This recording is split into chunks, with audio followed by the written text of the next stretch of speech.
Greetings, everyone. This evening, we embark on a journey through the extraordinary, yet often overlooked, destinies of women who sailed the high seas as pirates. These were women who boldly challenged the norms of their era, donned breeches, took command of ships, and struck fear into the hearts of royal navies until their capture. And that's when the tale truly took a captivating turn. Before you settle in, I invite you to take a moment to show your appreciation by liking the video and subscribing. But only if you truly find joy in the tales as I share here. Share with me in the comments your location and the time on your clock as you join this journey. It's truly captivating to witness the diverse souls who come together from every corner of the globe. Now, let us lower the lights, perhaps activate a fan to create a gentle whisper of sound. Okay, we shall embark on tonight's adventure. When an ordinary pirate found themselves in a bind, the tale unfolded predictably. In a dramatic scene, the tension builds as the trial unfolds, the rope poised for its grim purpose. The crowd erupts in applause, cacophony of excitement mingling with the unsettling reactions of a few spectators who can't stomach the spectacle of the hanging. Yet, when a pirate was caught, revealed, and discovered to be a woman, the whole judicial system came to a grinding halt, akin to a tipsy steed crashing into a church wall. In those times, the legal system of the 1600s and 1700s operated with a chilling precision when it came to carrying out executions. Swashbuckling rogues of the sea. Simple as that. Raise them high, secure them swiftly, and display them openly to deter the next. Fool wielding a cutlass and lacking foresight in their career choices. But what of the daring women of the seas? That wasn't part of the script. In a world where peculiarities abound, there existed a set of curious regulations governing the theft of sheep, the dark arts of witchcraft, and the whimsical mishaps of accidentally marrying a distant cousin.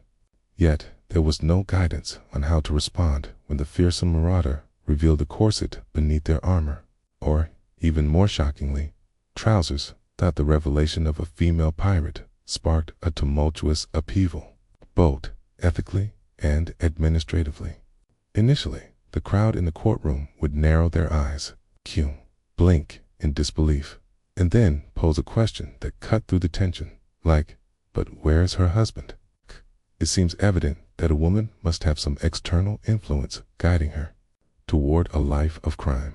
It must surely be the doing of some man, or the devil's, or perhaps a combination of the two.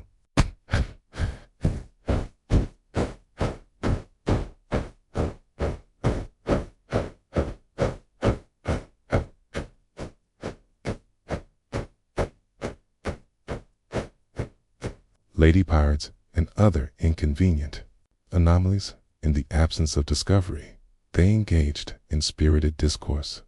Is she angry? Haunted? Amusing? Could this be an intricate ruse of sorts? In the midst of it all, the woman sat there with an air of tranquility, perhaps even a hint of a smirk, fully aware of the chaos she had unleashed upon a few officers. Just the week prior, in certain courts, the anticipated actions unfolded as one might expect. They decreed her fate, a noose awaiting her before the midday meal. Some hesitated, feeling the chill of uncertainty. Perhaps it was the buzz surrounding it. Perhaps it was the persistent unease of dealing with the person who possessed both charisma and a formidable arsenal. Or perhaps they simply wished to avoid the awkward conversation with the Archbishop about they had executed a woman dressed in trousers. Thus, the fate of female pirates frequently found them suspended in an unusual state of uncertainty, a blend of mischief and wonder. Some found the rope, some were confined to the cell, some encountered. The journey awaits us, and we shall arrive in due time. Yet, there was an undeniable truth. The courts were unprepared for women wielding swords, sharing their thoughts, and possessing an unwavering resolve against legal muddles. Aunt Bonnie was not one to be easily frightened. She hailed from Ireland, with fiery red locks, a fierce spirit, and a profound disdain for the majority of men, even those who had condemned her to her fate when she was finally captured in 1720. The authorities in Jamaica anticipated a dramatic display tears streaming down her face, pleas for mercy, perhaps even a heartfelt soliloquy about knitting or divine grace. Instead, she wove her words with a thread of sarcasm. As she stood in the courtroom alongside her accomplice in mischief, Mary Read, Anne received her death sentence with a composed demeanor in a moment that perfectly captured her spirit. She locked eyes with the judge and declared, if you had fought with the courage of a man, you wouldn't find yourself in such a disgraceful position. Perhaps a touch impolite, indeed, yet she ensured it remained true to the sea. Indeed, Anne had more to share. For Anne Bonny, the legendary pirate, had yet another cunning ploy hidden within her swashbuckling repertoire. She carried a new life within her dot, or so she claimed. It was never requested. This note from the midwife, in the realm of 18th century British law. A fascinating stipulation existed. A woman with child could not face execution. Once upon a time, there was a tale woven with threads of divine mercy, with a notion of not wanting to ensnare two birds. With a single rope danced through the air like a whisper of wisdom. Thus, Anne took the bold step that any astute woman facing the gallows would choose to take. She implored with her belly, not her purity. Her belly, a canvas of life and stories, untold. And so it came to pass. In a twist of fate, the court chose to postpone the execution. Whether Anne was truly expecting or merely spinning a tale with her sudden desire for mangoes remains a mystery. Whispers among historians hint at the possibility of its truth. Some believe it was a masterful display of artistry. In any case, and eluded the grasp of the noose. As her male crew swayed helplessly in the tempest, she found herself behind bars, where she mysteriously slipped from the pages of history. Whispers abound, suggesting that her affluent father orchestrated her freedom, that she embarked on a fresh chapter, that she donned breeches until her final days, and likely hurled insults at all who crossed her path. One thing is clear, she did not meet her end that way, which, in the lingo of seafarers, is akin to hanging up the sails for good. Her case was nothing short of extraordinary. It established an unusual benchmark in an unexpected twist. The trials of pirates transformed into a scene reminiscent of an Elizabethan maternity ward. Women of the sea started invoking the condition of pregnancy as if it were a customary tactic in their legal arsenal. I respectfully raise my objection, Your Honor, and I must also share that I am expecting a child. Anne Bonny didn't merely defy the system, prodded to its knees in shame. In a bold move, she compelled the courtroom to acknowledge that there are times when the perils of piracy are diminished by an understanding of one's reproductive rights.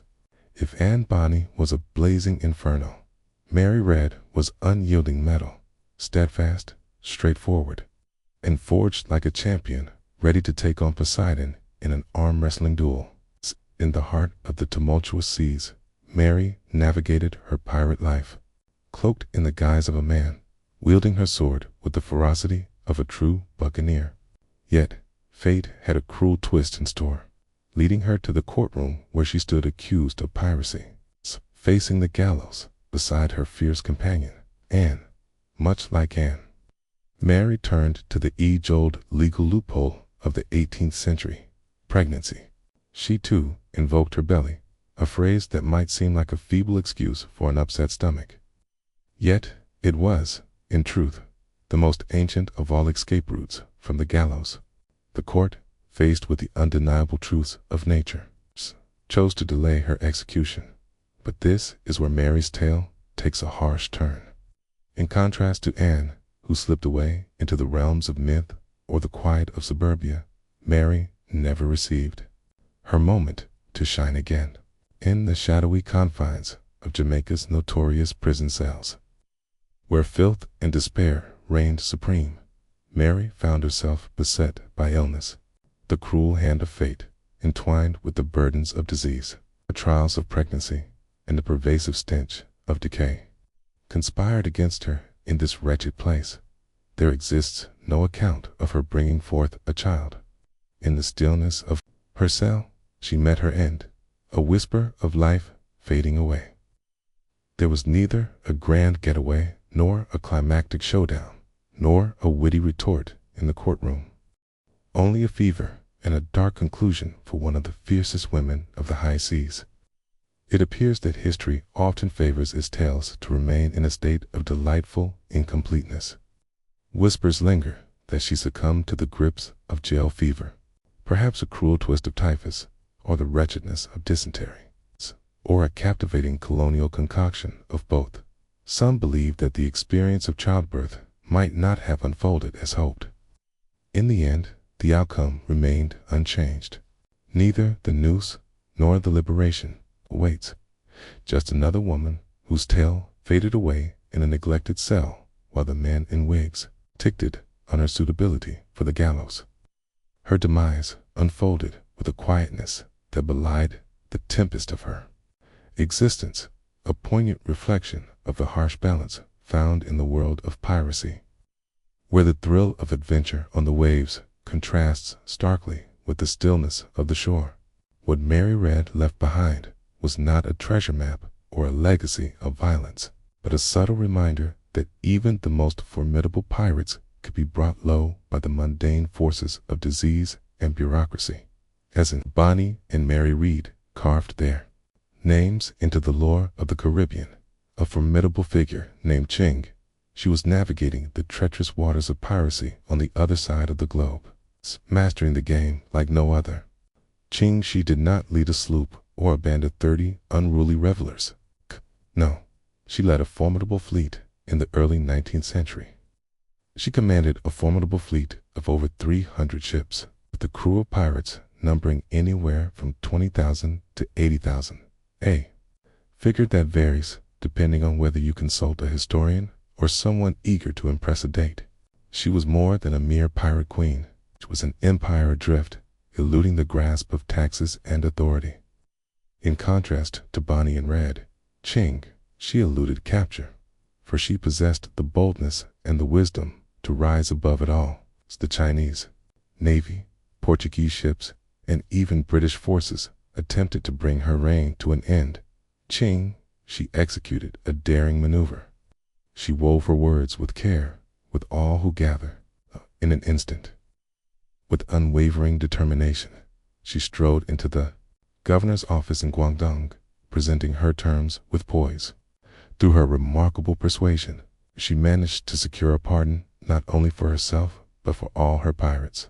And, astonishingly, she was allowed to retain the treasure they had amassed. Indeed, that is correct.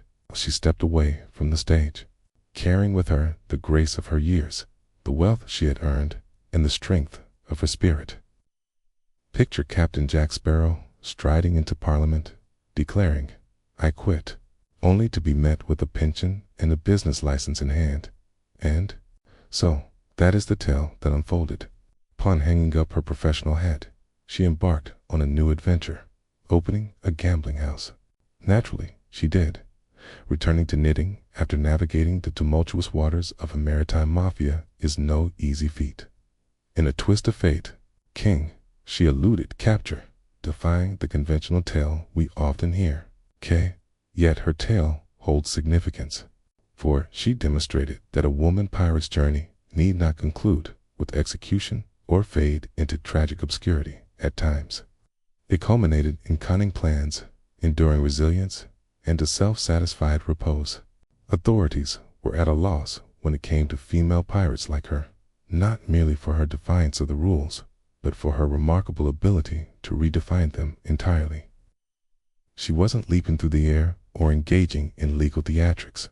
She orchestrated the intricate dance of logistics, weaving together supply chains and executing bold maneuvers that sent shivers down the spines of warlords. Ching Shi not only evaded punishment with a deft maneuver, she extricated herself from the situation, emerging with more wealth than many of the men who had ever sought to ensnare her in the courtrooms of the 18th century. The moment a pirate stepped inside, their destiny was all but written in the stars. Yet, if you found yourself a pregnant pirate, the tides of fate would take a surprisingly gentle turn. Step into the intriguing realm of pleading the belly. It's a term that may evoke images of a clever excuse to dodge gym class, yet it holds a fascinating place in the annals of English. Common law is a legitimate legal defense. It was a notion that held a certain elegance in its simplicity. To execute a pregnant woman would mean extinguishing an innocent life. Truth, even the justice systems of the 1700s recognized as deeply troubling. Thus, when a woman of the sea faced judgment, her simple declaration of being with child could sway the tides of her fate. She sought not immediate proof, but rather a spark of confidence to set the wheels of delay in motion. In a curious twist of fate, the court would summon a group of women, known as a jury of matrons, tasked with the delicate duty of scrutinizing the prisoner. With little training and a fair share of discomfort, they would endeavor to discern the truth of her words. The science was, shall we say, a bit uncertain. Should you let out a burp with too much bravado, you may just find yourself in the clear. If you appeared too slender, you might still dangle regardless. There were instances of pirates who found themselves expecting a child. Some were undoubtedly putting on a show, cramming their shirts with rags or oranges, while others crossed their fingers, wishing the matrons were either half-blind or exceptionally generous. Yet, when the appeal took hold, it granted a moment's reprieve. Seasons may pass, and time can stretch into years, and time in prison wasn't always the end of the road. It was a moment of serendipity. For some, that signified a journey to freedom. For some, it was a matter of wishing for the public's attention to wane, or for a pardon to come forth, or perhaps for a well-placed bribe to find its way into the right aristocratic hands. The judges, in their wisdom, frequently found themselves vexed. They found little pleasure in being outsmarted by pirates, especially not by pregnant ones who swaggered into their courtroom armed with attitude and clever legal maneuvers. Yet the law stood firm. Though the accused may have once set a merchant ship ablaze for amusement, if a child was aboard, the court's hand was stayed. In a clash of daring and precision, a confrontation unfolded between the scales of justice and the art of creation, and, in a twist of fate, the dance of creation triumphed more frequently than one might have anticipated. While many male pirates faced a quick and brutal demise, a few daring female pirates carved out longer tales of adventure, not due to their innocence, but rather because they were either heavily pregnant or exceptionally convincing. In the end, it proved successful, and the court, cheeks flushed and in disarray, found itself murmuring, "She invokes the belly once more." Once the courtroom drama reached its conclusion and the execution was either postponed or evaded altogether, the authorities found themselves facing an even more uncomfortable inquiry. What comes next? One simply couldn't allow a female pirate to slip away into the horizon. She would return to the waves quicker than one could utter, "Where's my vessel?" Yet, placing her in a conventional prison would surely ignite a firestorm of controversy. Ultimately, the majority of prisons were built for men who pilfered chickens, not for women who seized merchant ships and thrust daggers at officers, and thus commenced the clumsy ballet of pirate storage. In the shadows of history, female pirates found themselves confined in makeshift holding cells, transformed spaces within forts, deserted houses, or, in the bleakest of circumstances, shackled in forgotten corners, such as a damp cellar lurking beneath the governor's office. The accommodations lacked any semblance of glamour. Imagine a realm far removed from the swashbuckling adventures of pirates. Instead, envision a nightmarish stay at a hellish Airbnb. At times, they found themselves confined alongside other women. That sparked a wave of concern. For what if their rebellious notions spread like an infectious disease? What if the other women discovered their own aspirations? In some instances, they found themselves entirely isolated, subjected to stricter surveillance than even those convicted of murder. What is the reason behind this? For the reason that they instilled fear, not solely for their transgressions, but because they had defied the most significant unspoken decree of the era, being a woman unbothered by the opinions of men. The prison guards frequently found themselves at a loss when it came to managing them. Do you honor her as a true lady deserves, as if one were on the wrong side of the law? Like a wild tempest, brimming with the salty tongue of a seasoned mariner and a concealed blade lurking in the shadows. No guides existed for that journey, and if the renowned female pirate was in the spotlight, the situation only grew more dire. Curious locals would flock to the scene, their eyes wide with wonder, while newspapers splashed sensational headlines across their pages. Meanwhile, a few guards, tempted by the allure of easy money, began accepting bribes to allow eager spectators through the gates. Indeed, there were those who willingly parted with their coins to gaze upon the enigmatic pirate lady, the inaugural spectacle of true crime in history. Yet, in the grand scheme of things, prison was a roll of the dice. The circumstances were utterly dreadful. Illness lurked in every corner. In the realm of medical care, it often felt like being handed a bucket and wished good luck on the journey ahead.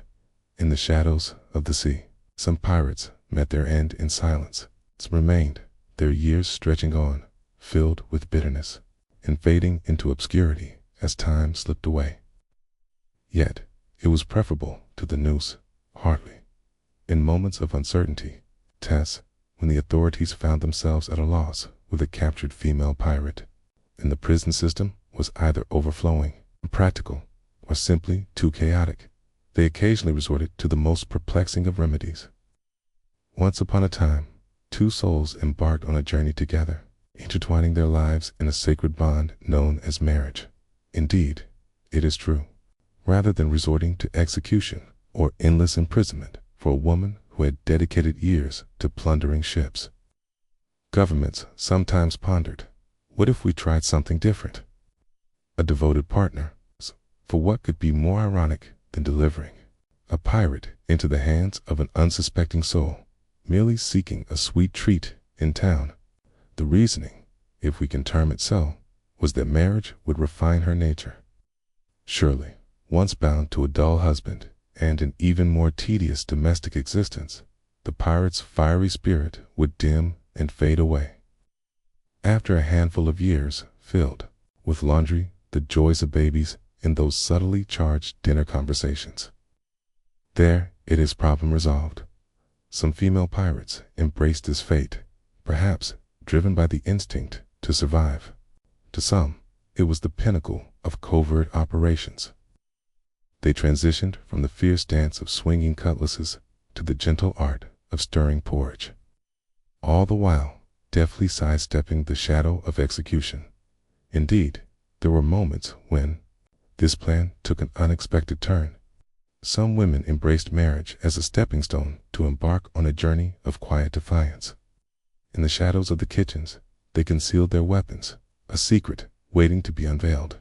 Their children bore names that whispered of the sea, each one steeped in a hint of mystery. Once you've taken the helm of a ship and faced the thunderous roar of naval cannons, the thrill of sewing curtains pales in comparison. In certain instances, women made the choice to enter into marriage as a strategic element of their legal agreements. Daring pirate could find herself tempted to betray her crew, trading their secrets for the promise of freedom and a love that is finally accepted. Keen to hide the truth from view, frequently acquiesced. After all, if she found herself away from the waves and wandering barefoot in a garden, the troubles would be but a distant memory at times. She found herself wed to another pirate. For what could be more romantic than a shared life of daring, deeds, and lawlessness? Yet, this resolution reveals a profound insight into the perceptions held by authorities regarding women who strayed into the realm of crime. They sought not the scales of justice, they sought dominion.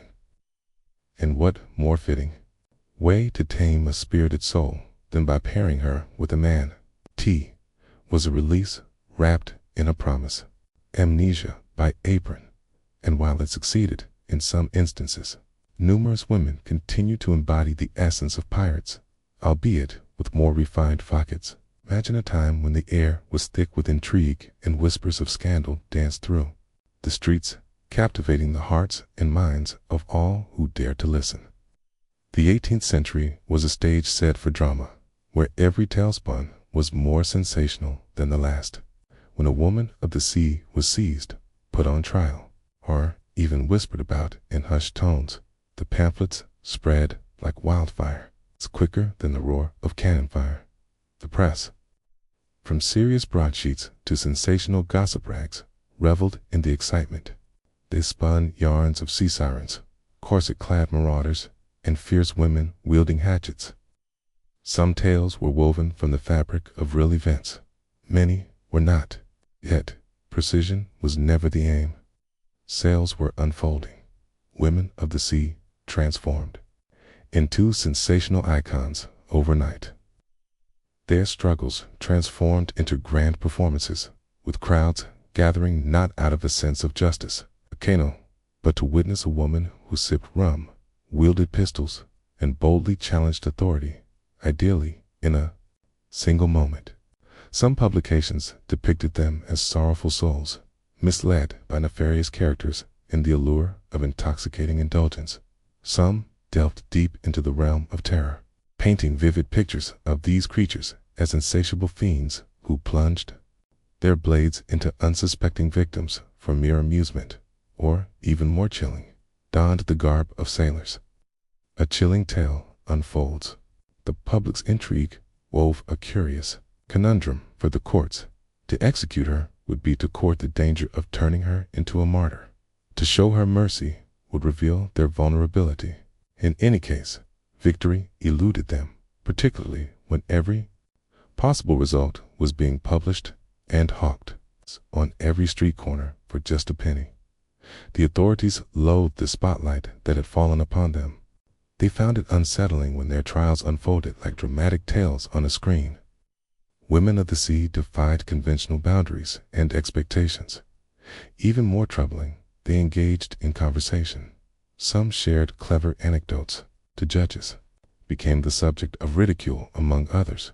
A handful of sharp political quips were tossed about, likely causing the courtroom scribes to stifle their laughter as they struggled to keep their pens moving, and the audience devoured it eagerly. In certain instances, this unforeseen rise to fame proved to be beneficial. A woman pirate, capturing the public's intrigue or compassion, could find herself facing a more lenient sentence, as authorities might seek to sidestep any potential backlash. To carry out her plan could ignite a firestorm of anger, or even worse, lead others to follow in her footsteps. Indeed, fortune did not smile upon all. Fame can shift in an instant. With a single unfortunate headline, you transformed from a misunderstood maverick into a fearsome figure, wielding a saber like a dark legend. Yet, the more significant aspect is this: long before the age of Instagram, the cunning female pirates grasped the importance of shaping their own tales. They captured the spotlight, they peddled their papers, and at times they wove their words into a tapestry of survival. For every Anne, Bonnie, or Ching she celebrated in tales, songs, and poorly crafted Halloween costumes, countless female pirates remain in the shadows, their names lost to time, their trials unchronicled, and their destinies quietly obscured beneath the weight of neglect and indifference. History has its whims, doesn't it? It recalls the vibrant, the boisterous, the impossible to overlook. Yet, countless female pirates who were captured did not become legends. They were merely individuals, each with their own tales to tell. Wives of sailors who embraced the pirate life to endure.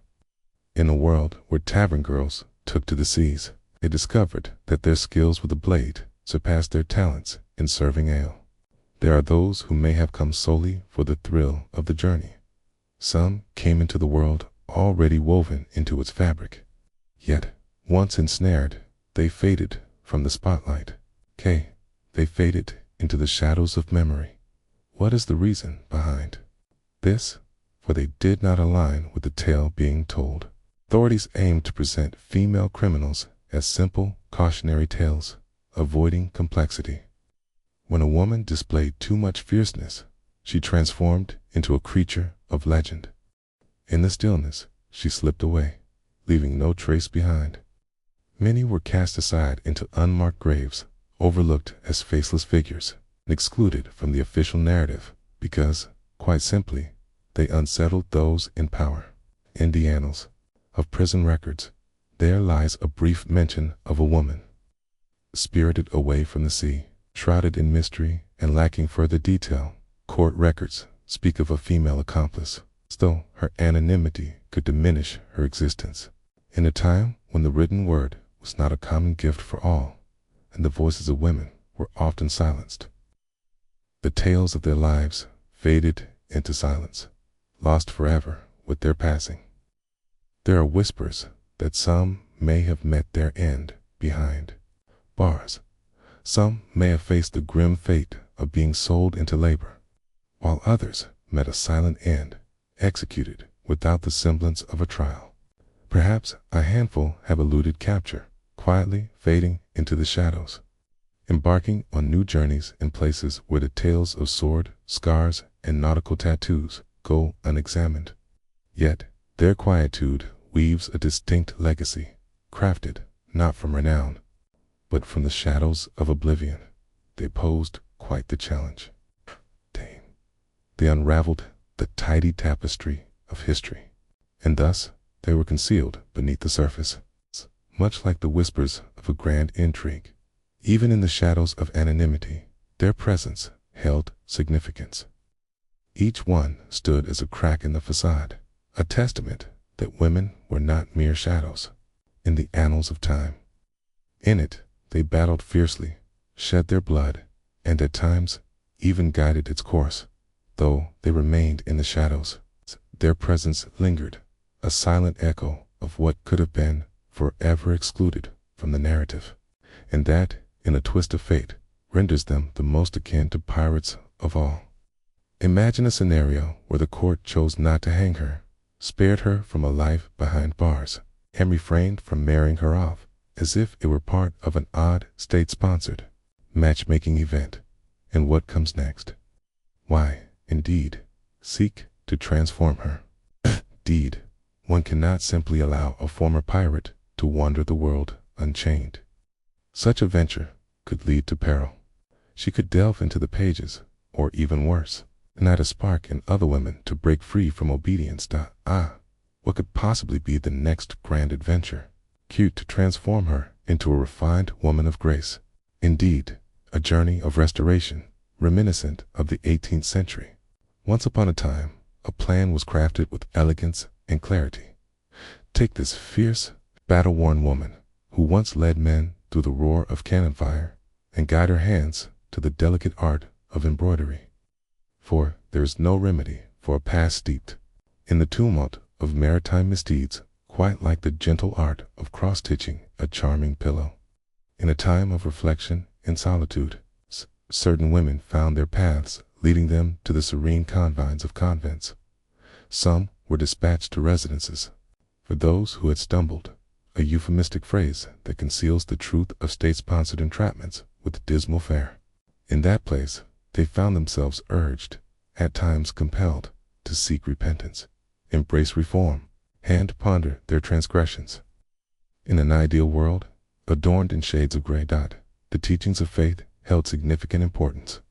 The notion was, of course, she may have plundered 30 vessels and perhaps even taken a life with a table leg. But if she can recite the Lord's Prayer from memory, then all is forgiven. In certain instances, it proved successful.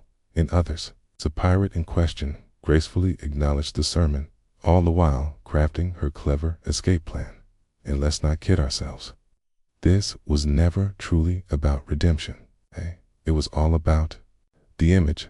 Authorities were keen to keep these women away from ships and taverns, where they might regale others with tales of how they once commandeered a Spanish galleon armed only with audacity and a cheeky quip. They desired them to be unseen, innocuous, and preferably mute. Thus, reform emerged as a means to manage the issue, reshaping female pirates into the familiar, compliant form of womanhood, craft loaves, stitch garments, and let the echoes of rebellion fade into the past.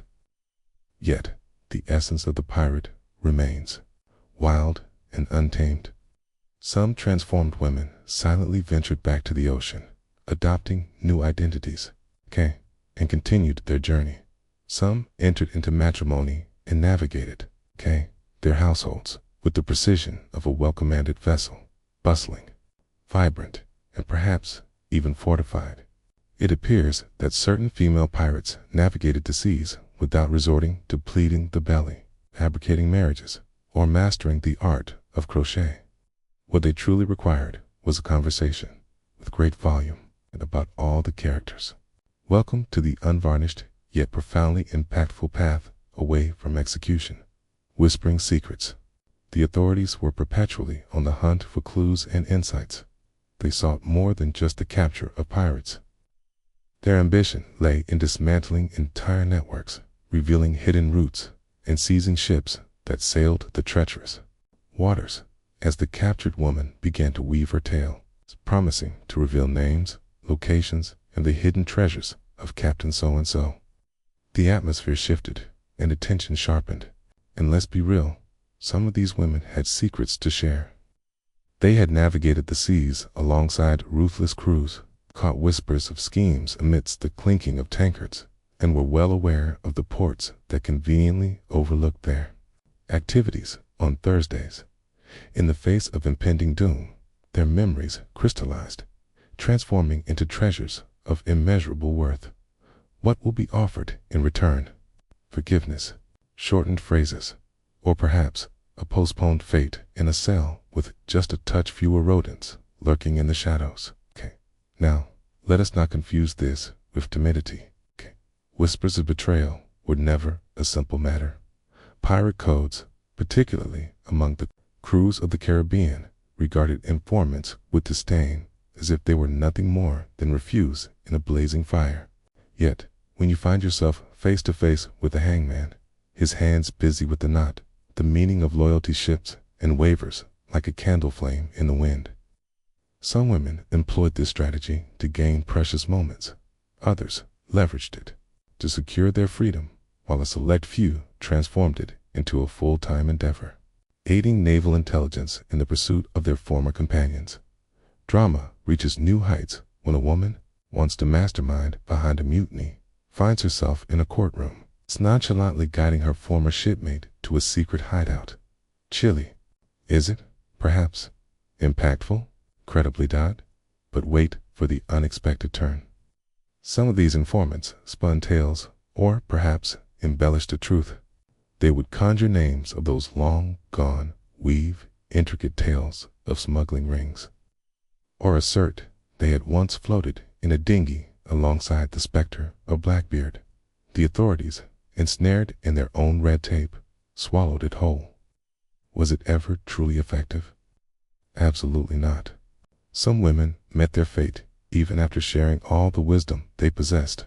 Yet, some strolled away, unscathed, likely chuckling as they made their way back to a serene coastal village, where the whispers of their past encounter with the Spanish captain and a searing poker remained unheard. Becoming an informant marked a dramatic shift in the life of a pirate. More about cunning plans than daring deeds, more focused on organization than on swordplay. Not every woman of the sea evaded the gallows. For every Anne Bonny who cunningly played her cards, or Ching Shi who masterfully outwitted an empire, there were countless others who found themselves at the brink of despair, in the most precise sense, and when they did, the silence shattered. Public executions were the entertainment of the 18th century. Multitudes converged in great numbers: common folk, aristocrats, market sellers, youngsters with dubious guardianship. A gathering of eager souls assembled to witness a grand spectacle. It's a climactic finale of a pirate's existence, yearning for poignant last words, tense eye contact, and a touch of poetry woven from sin and the vast ocean. Yet, a woman facing the gallows in the eyes of the crowd. Okay? That was an entirely different realm of cultural intrigue. It was utterly outrageous. Waiting tale. Regrettably, it proved to be quite beneficial for ticket sales in the eyes of the authorities. These moments unfolded as chances to impart wisdom, cloaked in the somber attire of gallows ropes. Observe the consequences that unfold when women defy expectations, as the narrative suggests. This is the result of trousers, rum, and an abundance of independence. And yet, the audience didn't always join in the dance. Some daring female pirates captivated the crowd with their quick wit and bold rebellion. With unwavering resolve, they would ascend the scaffold, hurling sharp retorts at the judges beneath, or casting a playful wink at the executioner to unsettle him. One even admonished the priest for his lack of excitement during her final farewell. Legendary. Some lamented, pleaded for compassion, and raised their voices in song. Some remained utterly quiet, their silence lingering until the very last moment. Yet, regardless of their response, it etched itself into the annals of history. The newspaper boys were already jotting it down for the next day's sensational tale, the final curse of the lady pirates before their fateful plunge. At times, the state sought to orchestrate these deaths, aiming to convey a particular message. Yet, messages possess a peculiar charm at times. The sole impression left on the audience was one of deep admiration, cued particularly when the condemned stood with a sense of dignity, wit, or an undeniable courage that outshone the powdered figures, observing from their lofty perch. And here unfolds the enigma. Female pirates faced execution as a means to erase their existence. Yet the tragic tales of their deaths lingered on, etching their memories into the annals of history. Their demise held no significance. What truly held significance was the manner of their demise, and countless met their end defiantly, casting a middle finger at a world that wavered between fear, pity, and the desire to erase their existence from memory. For a true pirate, death was merely a new beginning, not when there were tales to be spun, legends to be embellished, and chronicles striving to transform women into symbols. Upon the capture of a fierce female pirate, her tale often continued to weave through the fabric of legend, whether she faced the gallows, found herself behind bars, or vanished into the shadows of retirement. Instead, it was transformed into a new narrative, not by her, naturally, but by men, primarily gentlemen wielding quills, driven by dubious intentions, and harboring a fervent obsession with imparting moral teachings. Craftsmen of words molded these women with the finesse of an artist shaping clay. Should she meet an untimely end, she would be remembered as a captivating enchantress shrouded in sorrow. If she emerged from this, she would serve as a warning to others. She managed to outwit the system. She was either an anomaly or a charlatan. Subtlety. Never come across that before. As the years passed, the truth became obscured, hidden beneath a shimmering tapestry of tales. Anne Bonny emerged as a fierce redhead, wielding a cutlass in one hand and clutching a rum bottle in the other. Mary Red transformed into her steadfast companion. Ching-Shi emerged as a vivid embodiment of perilous allure, while numerous other women were reduced to the same worn-out narrative. She donned the attire of a man, as though the very act of wearing trousers was the true transgression. And naturally, for the pirates who vanished without a trace, their tales became woven into the fabric of folklore. Veiled in mystery, the tales of anonymous pirate queens emerged in verses and thrilling tales, frequently adorned with strikingly recognizable characteristics. With a heart full of vengeance, she weaves a tale of allure, only to face the consequences of her choices. It seems that the only thing more unsettling than a woman wielding a sword is a woman who finds her own joy and fulfillment. Yet, there were moments when these tales took an unexpected turn. With the passage of time, the perception of female pirates transformed. No longer mere cautionary figures, they emerged as symbols of empowerment, defiant, self-reliant, frightening in every perfect sense. The very tales intended to instill fear and ensure compliance instead sparked curiosity, leading them to ponder, why weren't there more of these stories? And thus, the tale unfolds. In the tapestry of existence, these women faced relentless pursuit, endured trials, and bore the weight of punishment. In their passing, they became distorted, exaggerated, or forgotten. Yet, in the tales of old, they flourished. They emerged as powerful emblems of resistance, intricate and chaotic, beautifully disruptive reminders that women have always played a vital role in the tapestry of history. They shook its very essence. Upon listening to the tales of Bonnie Red and Ching Shi, one might ponder what kept other women from sailing the high seas as pirates. Were there truly so few? Or were they destined to fade into the shadows of oblivion, never to be recalled? Concise response. Discrimination based on gender. A more detailed response.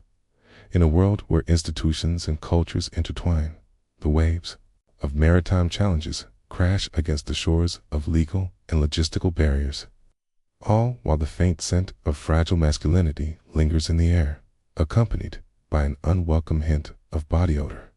For one thing, ships were predominantly realms inhabited by men. Throughout history, numerous navies and private crews have imposed strict bans on women aboard their vessels, driven by deep-rooted superstitions and the pervasive belief that a woman's presence would lead to distraction and ultimately disaster, causing ships to crash upon the unforgiving rocks. It seems that years of honing navigational skills can be unraveled by just a pair of hips. Women who ventured onto the seas frequently found it necessary to don disguises, garments draping elegantly, vibrant wraps, silhouettes of strength, resonant tones. They navigated the shadows of existence, crafting dual identities merely to step foot on the deck.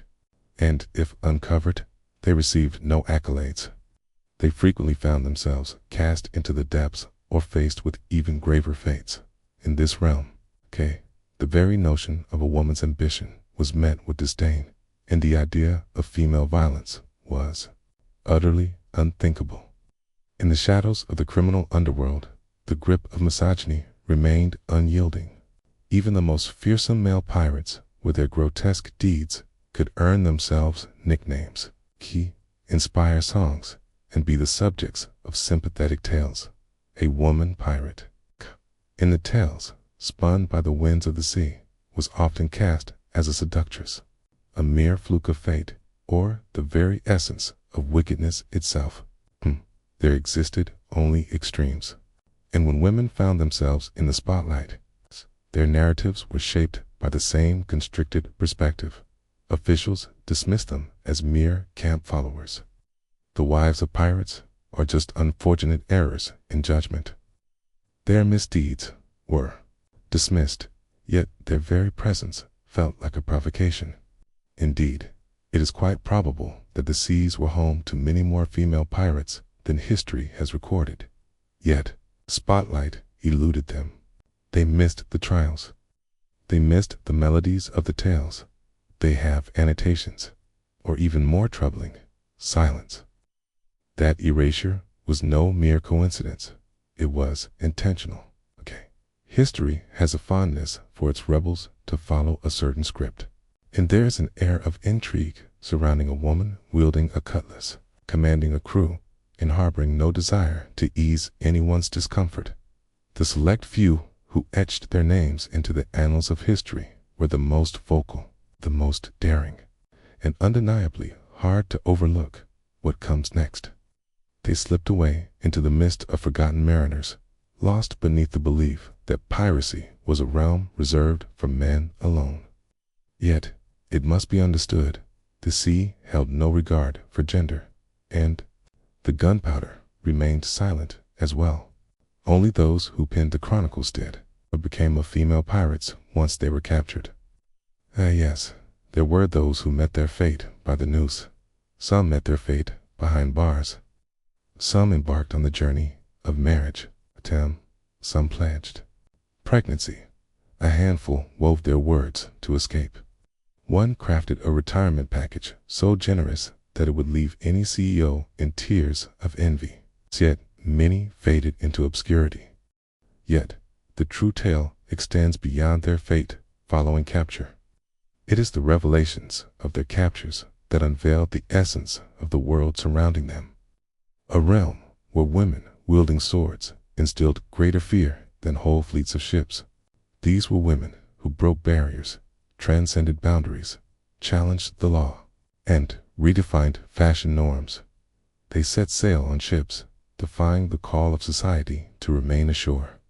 They struck down when instructed to show compassion. They took the lead when instructed to walk behind, and when they found themselves finally trapped. Society did not merely exact punishment for their acts of piracy, it exacted a toll on them for daring to exist beyond the confines of their designated roles.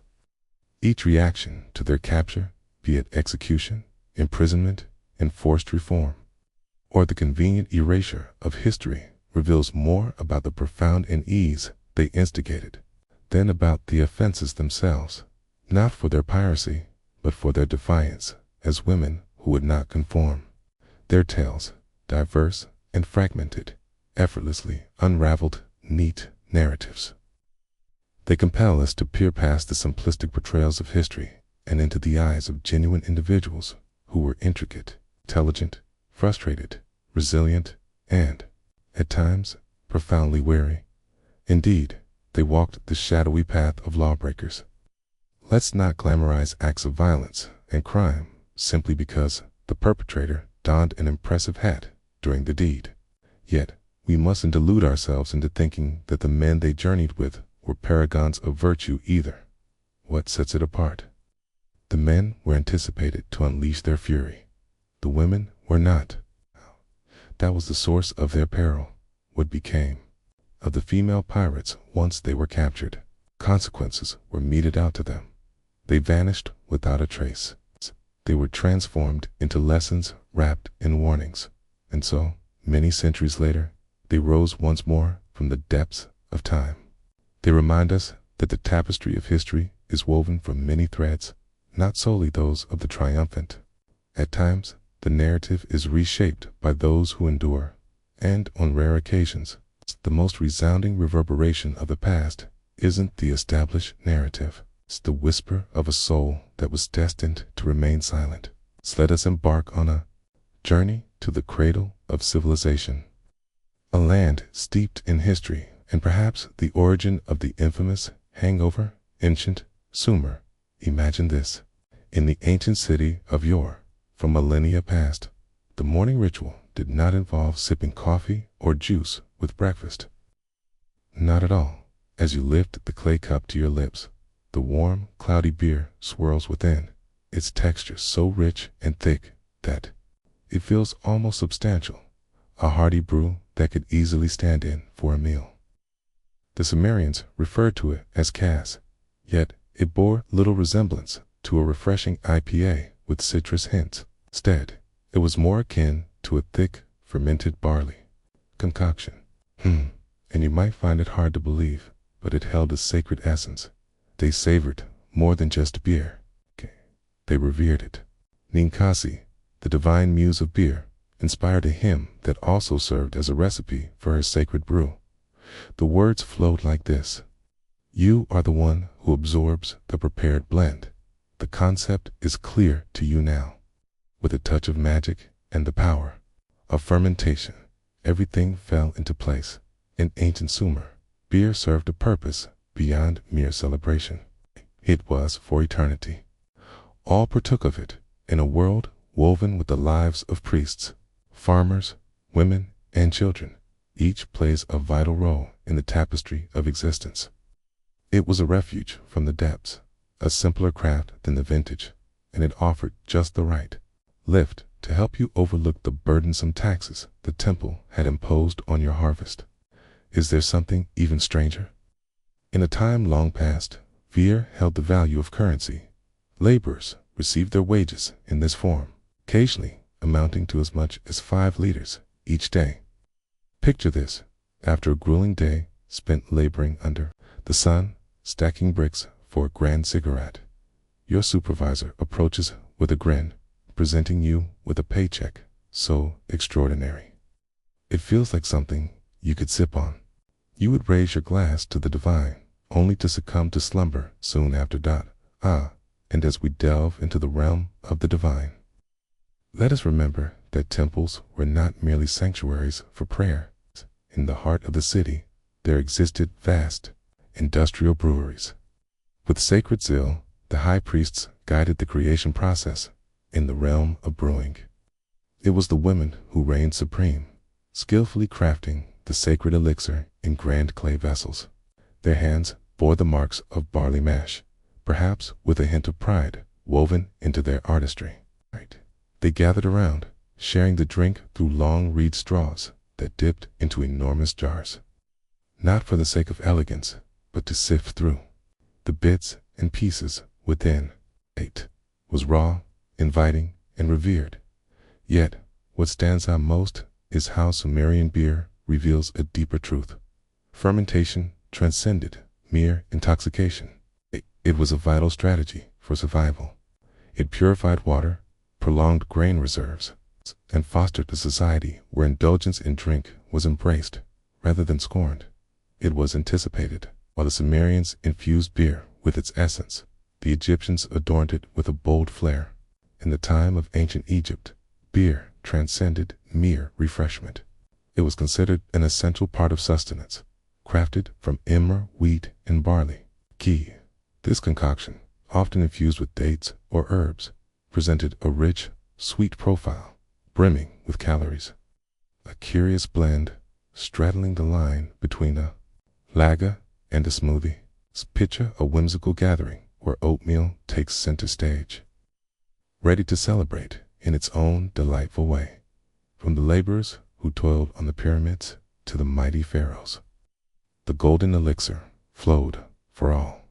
In the shadows of ancient tombs, the whispers of the past revealed that laborers were often bestowed with daily rations of bread, onions, and beer. A timeless pairing for those who savor their carbohydrates, accompanied by a touch of the surreal.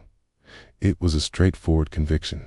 Beer nourished existence, crafted legacies, and perhaps, just perhaps, eased the burden of shifting 2.5-ton limestone blocks, transforming toil into a tale of resilience. Even the deities held a deep affection for the elixir. In the vibrant tapestry of ancient Egypt, there existed a goddess named Hathor, a divine figure who embodied the essence of music, joy, and the carefree spirit of dancing with a hint of merriment. She was, in essence, the very first barmaid of the land, serving up delight and revelry to all who sought her company.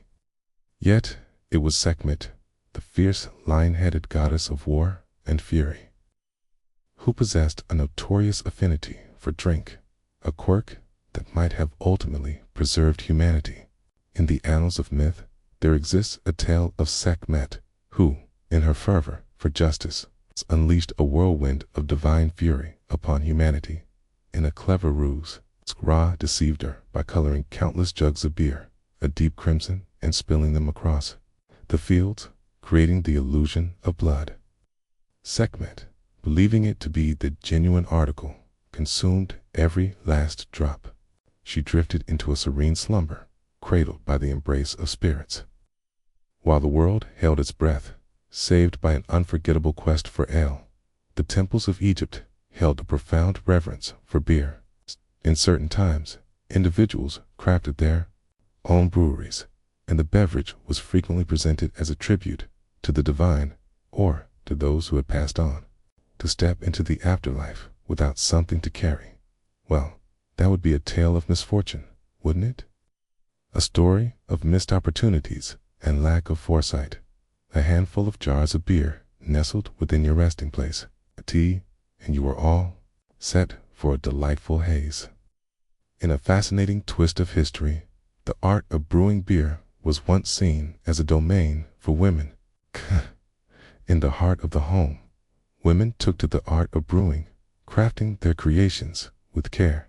Some even ascended to esteemed positions, earning the distinguished title of Mistress of the House of Beer. Indeed, long before the Grand Pyramids rose to touch the sky, ancient Egypt was home to the remarkable beer ladies. Ultimately, Egyptian beer transcended the realm of mere refreshment. It stood as a beacon of abundance, life, and celestial blessing. And if Sekhmet's tale offers any insight, it might just avert the apocalypse, one hangover at a time. While Sumer and Egypt revered beer, the ancient Greeks embraced wine as a cornerstone of their cultural identity. Indeed, they might regard beer, much like we perceive gas station sushi, with a sense of skepticism and a hint of primal disdain. For the Greeks, true civilization took root with the art of fermentation and the elegance of a carefully crafted toast. In Greece, wine transcended mere refreshment. It served as a catalyst for thought and conversation. And where did all that smooth, flowing wisdom disappear to? Right into the heart of the symposium, a raucous gathering of men indulging in drink, blending the wild spirit of a fraternity with the insightful discussions of a TED Talk, all while weaving in the confessions of a late-night therapy session. Imagine a group of tunic-clad thinkers lounging on couches, savoring diluted wine from ceramic cups, engaged in lively discussions about the essence of love, the universe, and now and then the mystery of who took whose goat. Indeed, it was thinned out. The Greeks typically preferred to savor their wine in a more elaborate manner, rarely indulging in it straight. Engaging in such an act was deemed uncivilized, a clear indication that one might be a Thracian warlord or perhaps struggling with personal boundaries. The ideal blend was roughly 1 part wine to 3 parts water, a concoction designed to maintain your edge while adding a touch of flair. At the helm of the entire affair was the symposiarch, a figure who embodied both the orchestrator of festivities and the guardian of the wine supply. He took charge of the dilution ratio, the rhythm of sipping, and occasionally the evening's philosophical narrative. Imagine a fusion of ancient wisdom and contemporary rhythm, where philosophical musings take center stage, yet the spectacle is stripped of flashy distractions. Wine transcended mere celebration.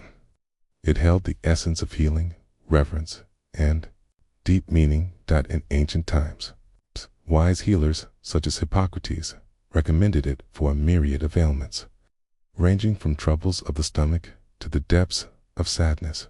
Dionysus, the deity of wine, madness, and ecstasy, personified the dual nature of the drink, weaving together threads of pleasure and peril. To honor him, one might engage in melodies, movements, altered states of consciousness, or complete surrender to the moment. And as with all things steeped in Greek tradition, wine came with its own set of societal guidelines, in a grand display of opulence. The affluent savored exquisite aged wines from imported amphorae, while attentive servants perpetually replenished their kylixes. The downtrodden, they received the remnants, bitter, cutting, and best savored alongside, a generous helping of humility. For the Greeks, wine wove a rich tapestry that connected the divine and the everyday. Before every meal, it flowed forth as an offering to the divine, a sacred ritual steeped in tradition. It wove through oaths, sacrifices, marriages, funerals, and those clumsy confessions of affection aimed at your best friend's husband's cousin. Wine was not merely a drink, it was a passage to the heart of Greece. While the Romans may not have been the creators of wine, they certainly transformed it into a powerful tool. For them, wine transcended mere enjoyment. It served as a powerful narrative. It was the essence of Roman civilization, flowing like a river of history. To sip wine was to embrace sophistication. To not do so was to embrace the wild, to live outside the bounds of civilization. And if you indulged a bit too much, well, you were likely still holding the title of senator.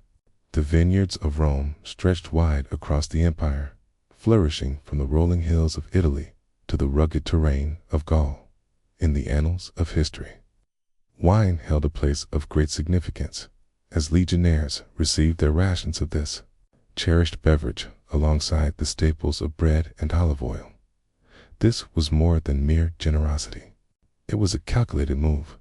A soldier under the influence was a steadfast companion, or at the very least, less inclined to rebel before the midday meal. Yet, the tale was not solely about battles and the intricacies of vineyard management. Behold, Bacchus, the Roman deity of wine, revelry, and the allure of reckless choices. His devotion was steeped in revelry, clandestine celebrations, brimming with libations, movement, and an intriguing absence of traditional attire. What began as sacred ceremonies swiftly transformed into the most sought-after celebrations of the ancient world, that is, until the Roman Senate, filled with apprehension, took the bold step of banning them in 186 BCE. It seems that an unusual number of senators found themselves rising from the depths of fountains. Yet, the passion for wine proved to be a resilient flame, refusing to be extinguished. In ancient Rome, its wines were categorized with the same finesse and expertise as today's modern sommeliers. They possessed an intimate knowledge of each vintage's origins and the duration it had gracefully matured within an amphora. The most cherished Falernian, robust and luscious wine hailing from the enchanting region of Campania, essentially the pinnacle of its era, without the corks to pop. And much like in our own time, the world of Roman wine was marked by its distinct social strata. The privileged sipped on exquisite wines, sometimes blended with honey herbs or a hint of seawater to enhance the flavor. The destitute found solace in Laura, a thin, vinegary concoction crafted from rehydrated grape skins, reminiscent of boxed wine infused with a sense of longing. Yet, wine was not merely for drinking. It was a tale of politics. Emperors, such as Augustus, wielded it to embody moderation and piety, while others, casting a glance your way. Nero and Caligula transformed their dinner gatherings into grand theatrical spectacles of chaos. When your ruler begins to blend wine with powdered pearls or resorts to poisoning guests, it's a clear sign that the tides are turning for the worse. In the heart of Rome, wine flowed freely, gracing triumphs, solemn funerals, sacred sacrifices, and perhaps even the joyous celebrations of new life. If one looked closely enough, it ignited dreams, comforted losses, and at times submerged the ethical bearings of a great realm. In the depths of a glass, they whispered, lies the essence of truth, or, at the very least, a charming escape from reality. As the Greeks and Romans reveled in their painted cups of wine and exchanged lofty philosophical musings, the Celts were indulging in hearty gulps of golden mead from drinking horns that could rival the size of a small child. And truly, it appeared, they were reveling in far greater joy. Mead, a timeless concoction of honey, water, and wild yeast, flowed through the hearts of Celtic tribes spanning Gaul, the British Isles, and into the lands we now call Germany. Rich and vibrant, it shimmered like the sun captured in a vessel. A cherished elixir for both valiant warriors and wise druids, in contrast to wine, which exuded an air of city elegance. Mead was untamed, instinctual, and profoundly connected to the essence of nature and enchantment. For the Celts, imbibing was not merely a leisure activity. It was an exhilarating contest of spirit and camaraderie. In grand wooden halls, feasts echoed with the sounds of laughter and clashing cups, as warriors regaled one another with the tales of their past glories. Poetry flowed like mead, and amidst the revelry, spirited brawls occasionally erupted over the most coveted seats. The mead would cascade generously, often served by a woman of high standing, known as the mead giver, who was not merely distributing drinks. She was imparting honor and establishing the social order. With just one sip, you could find yourself basking in newfound glory, or facing the unfortunate fate of a black eye and a rather embarrassing lack of trousers. And then came the Druids, those bearded mystics, who were said to weave mead into the fabric of their sacred rituals. It was said that after the third cup, mead would unlock the mind to the whispers of divine inspiration.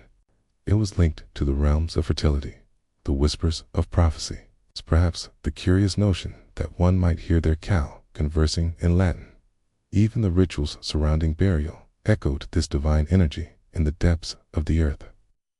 Archaeologists have unearthed cauldrons and drinking vessels, remnants of a time long past, interred alongside those of high status.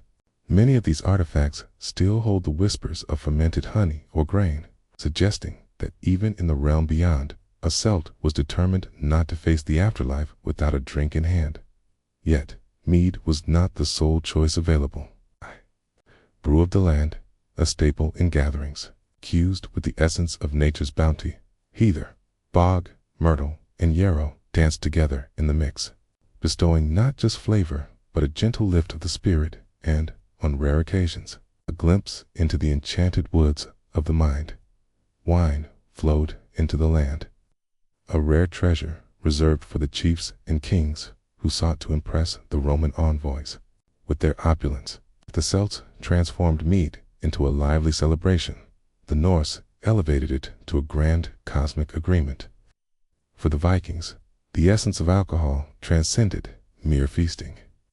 In the realm beyond, where celestial battles raged and the whispers of deities sparked moments of lyrical brilliance. Indeed, it is true. Let us embark on a journey with the poetic elixir, a legendary concoction born from the essence of a slain sage's blood and saliva. In the enchanting realm of Norse myth, the gods stumbled upon a wondrous creation, mead, born of chance. In that very moment, they grasped the profound treasure of liquid wisdom they had unwittingly brought into existence. Those who partook in its essence found themselves weaving grand verses, or perhaps, more commonly, sharing fervent, tipsy musings that danced in rhyme. In the Norse tradition, a heroic death was not the gateway to a fluffy paradise or a warm underworld. Instead, it led one to the grand halls of Valhalla, in the majestic expanse of Odin's grand hall. You indulged in an unending flow of mead, poured by the fierce Valkyries, engaged in epic battles from dawn till dusk, met your glorious end, only to rise again, repeating this cycle of valor and revelry, akin to a fierce, everlasting festival of life and death. From the heights of Valhalla, a legendary goat named Heidrun graced the world with her presence, bestowing upon us a divine mead that flowed from her udders, a daily offering of honeyed ambrosia that enchanted all who tasted it. What this goat consumed, or the mechanics behind it, remained a mystery, yet no one dared to question it, especially when the excitement was so palpable in the realm of earth. The mead halls of the Norse stood as vibrant epicenters of social gatherings and political discourse. In grand displays of opulence, chiefs hosted lavish feasts, not merely for merriment, but to assert their power, forge alliances, ensure the unwavering loyalty of their warriors. Engaging in the act of drinking was akin to stepping onto a stage, where every sip and gesture became part of a grand narrative. Cheers were raised to the divine, to those who came before, and to the brave souls who have departed. Skalds, those masterful weavers of tales, recited sagas inspired by a hearty drink and perhaps a sprinkle of embellished recollections. In a time long past, drinking horns held a special place in the hearts of many, adorned with intricate silver designs. Ancient runes and fierce dragon motifs, each one a treasure to behold. And, as is the way with all things Norse, they arrived with their own set of rules. When a horn was presented to you, you took a sip. To reject someone was to invite a challenge, perhaps even a duel, or, at the very least, uncomfortable silence that might lead to the clatter of axes flying through the air, in contrast to the polished Roman wine or the crafted Egyptian beer. The alcohol of the Norse was unpretentious and raw, embracing a rugged simplicity. It was raw, emblematic, and frequently powerful enough to intertwine the essence of humanity with the fabric of legend. Mead flowed freely before the clash of swords, celebrated victories, graced joyous weddings, and honored the departed, often within the span of a single week, as the West reveled in its barley brews and lyrical mead. Ancient China was diligently honing the art and ritual of alcohol, weaving a tale of refinement and tradition. The Chinese transformed drinking into a captivating art, cueing it into the fabric of their rituals, and, at times, elevating it to a thrilling contest that could shape the destinies of political figures. Once upon a time, there was a term known as Ju, a captivating word that encompassed a wide array of alcoholic beverages, from the gentle embrace of rice beers to the bold intensity of grain-based spirits. Long ago, in the depths of history, the Chinese were crafting their own elixirs from rice, honey, and fruit. Dating back to 7000 BCE, while the Sumerians were still unraveling the mysteries of irrigation, the Chinese had already begun the art of brewing delightful concoctions. In ancient China, the essence of alcohol transcended mere intoxication. It was intricately woven into the fabric of balance, harmony, and the art of timing. In the realm of Confucian philosophy, the essence of life lay in the art of balance. One might savor a drink. Yet, should one lose their composure at a grand feast, it would not merely be a personal folly. It would ripple through the very fabric of the cosmos, unsettling its delicate balance. Well, you see, there's really no need to feel any pressure. At the core of Chinese drinking culture lay the rituals that defined its essence in a time long past. Libations of alcohol flowed as sacred offerings, honoring ancestors, the heavens, and the earth, gracing the solemnity of state ceremonies. In the grand halls of emperors, lavish banquets unfolded, where ministers were invited to partake in the festivities, sipping their drinks, yet mindful not to overindulge. One misplaced toast, and you could find yourself without a job or caste, away from your home, and then came the revelry of drinking games. Indeed, the grand feasts of ancient China were far more than mere chopsticks and verses. In a lively gathering, they engaged in games of chance, rolling dice, unraveling riddles, and letting spinning arrows decide who would take the next sip. The underdog takes a deep swig. Champion.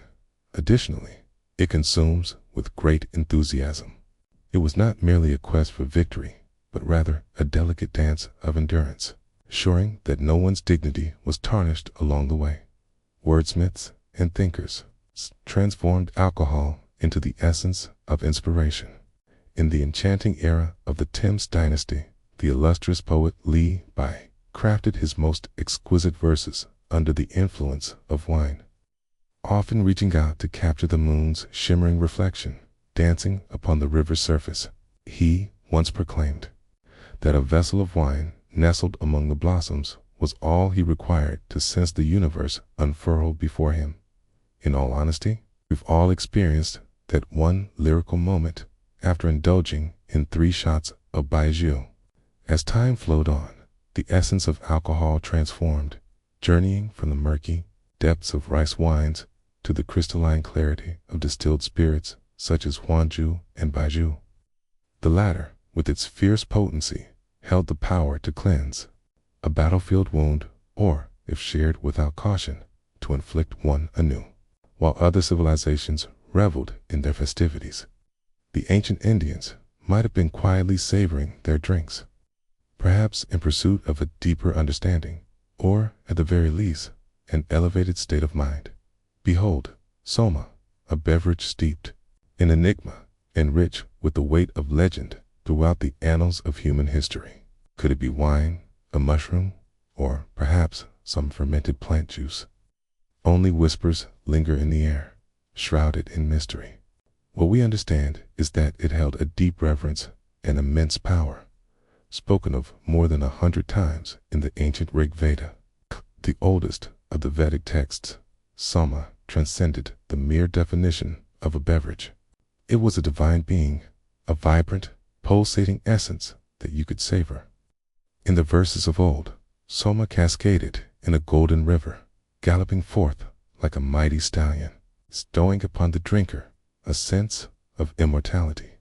Ah, the familiar signs of an overindulgence in the arcane arts of ancient chemistry. In ancient times, Soma was a sacred elixir, partaken by priests amidst the flickering flames of fire rituals and sacrifices.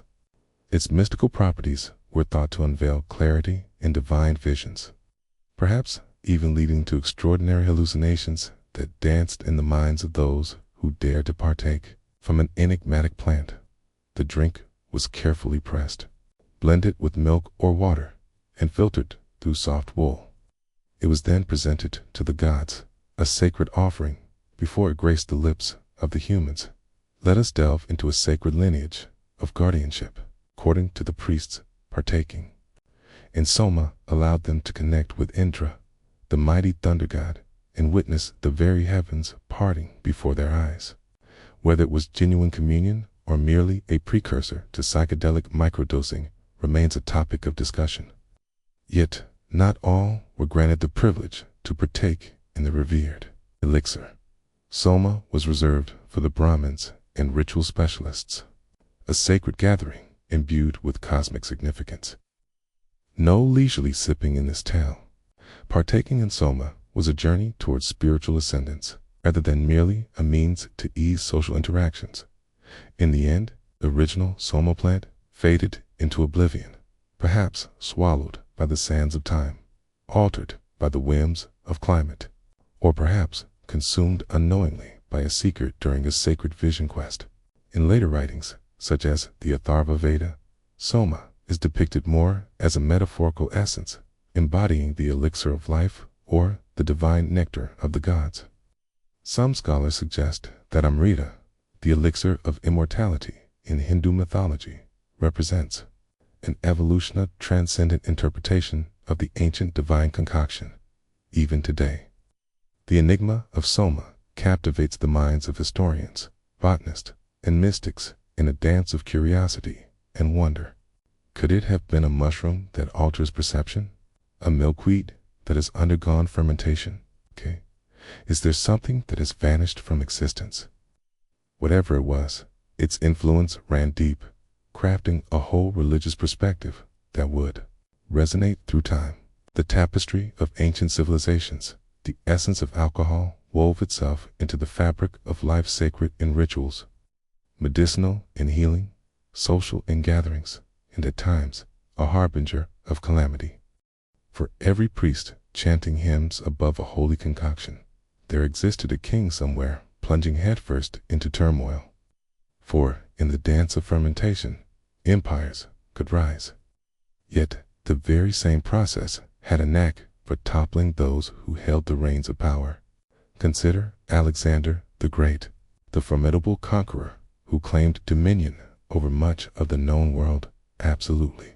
Yet was also the infamous occasion when they participated in a contest consuming a colossal bowl of unmixed wine, a feat that would leave an indelible mark on their journey. Whispers abound that a blend of wine, fatigue, and maybe even poison conspired to claim his life at the tender age of 32. Some claim the true danger lay in believing you could surpass your own comrades in drink. In ancient China, during the era of the Shang dynasty, there lived a king named Dixon, renowned for his extravagant lake of wine and a forest teeming with meat. Imagine a vast lake brimming with rich, flowing alcohol encircled by trees adorned with succulent, roasted creatures, a true spectacle of indulgence. He beckoned his guests to indulge in drinks until they succumbed, notion that truly evokes the image of the most perilous pool gathering imaginable. Alas, the Grand Dynasty met its untimely end shortly thereafter. Astounding. But we mustn't overlook the grand tales of the Roman emperors. Caligula blended the nectar of the vine with the chaos of his mind. Nero, in the midst of his grand theatrical feasts, indulged in drink until tears streamed down his face, often mourning his own fate. Commodus, believing himself to be the reincarnation of Hercules, was notorious for his indulgent drinking and fierce brawls in the arena. Each one witnessed their rule spiral into a tempest of cruelty, paranoia, and dramatic breakdowns, frequently ignited by the intoxicating allure of fermented grapes and a deep-seated misapprehension of balance. Even the ancient tales of the Norse cautioned against rulers who indulged too freely in their cups. A king, lost in his cups, was oblivious to the divine whispers guiding his warriors and struggled to maintain its balance amidst the revelry of the banquet. In a realm where honor reigned supreme, stumbling over your words before your warriors was not merely a source of embarrassment, it was a mark of disqualification. In the annals of history, diverse cultures have woven cautionary tales about the perils of overindulgence in drink. Confucius shared wisdom on the importance of self-control. Ancient verses cautioned against the allure of spiritual distractions. Even the Greeks, despite their reverence for wine, held a firm stance against the spectacle of public drunkenness. The issue lay not in the drink itself, but in the surrender of one's grasp on reality. When the cup claimed dominion over the king, the very fabric of order began to unravel. In the time of ancient Egypt, dogs held a place of reverence, transcending mere companionship to embody sacred symbols, markers of status, and at times even acting as divine messengers. Forget the simple joys of chasing sticks in the backyard. These magnificent canines basked in the splendor of palatial living, graced royal hunts with their presence, and were laid to rest in grand tombs, receiving honors that surpassed those of many humans. In the grand halls of ancient Egypt, where the sun kissed the golden sands, the pharaohs and nobles cherished their loyal canine companions, weaving tales of devotion and companionship that echoed through the ages.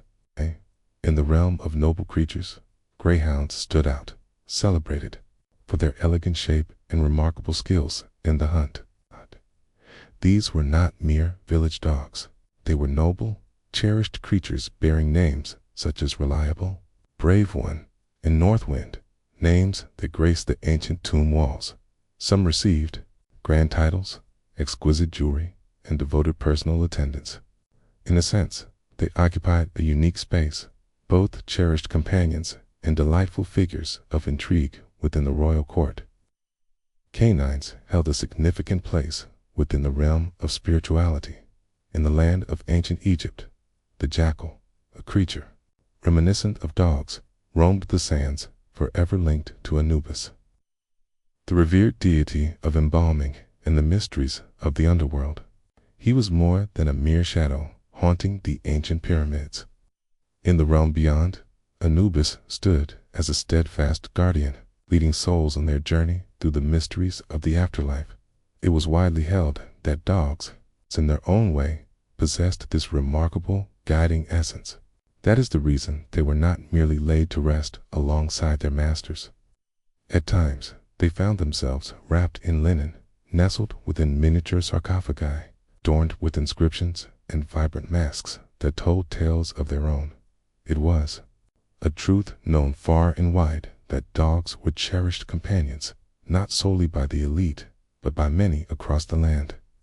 In the heart of ancient Egypt, amidst the bustling workmen's villages and humble rural homes, there lies a tale waiting to be told, one of companionship and loyalty as common Egyptians shared their lives with dogs. In some homes, kennels stood proudly, while others showcased vibrant murals of playful pets frolicking beneath dining tables. a delightful testament to the timeless bond between humans and their furry companions, sneaking scraps to the dog below.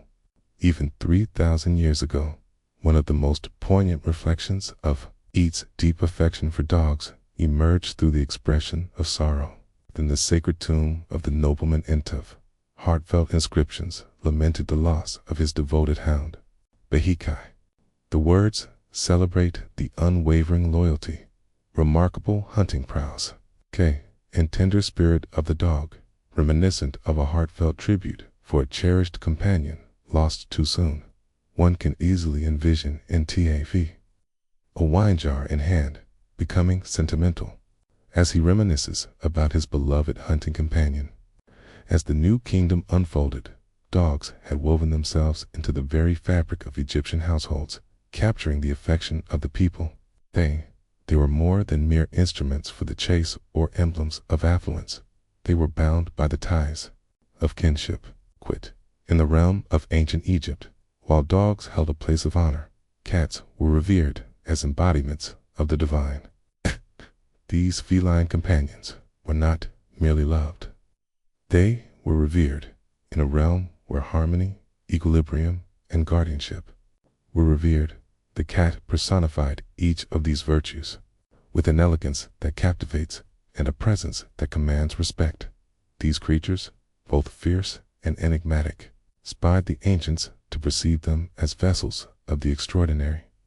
At the core of our love for cats lies the enchanting figure of the goddess Bastet, once a formidable lioness deity. Bastet gradually transformed into the graceful domestic cat goddess, embodying the essence of home, fertility, music, and protection. In the heart of Bubastis, her magnificent temples thrummed with the energy of devoted worshippers, each bringing forth offerings of food, trinkets, and, astonishingly, mummified cats. A multitude of them, countless treasures, tenderly swathed and interred as if they were sovereigns of a forgotten era. Picture a time-worn pet cemetery, sprawling like a quaint village. But cats weren't just sacred in temples. They were deeply woven into daily life.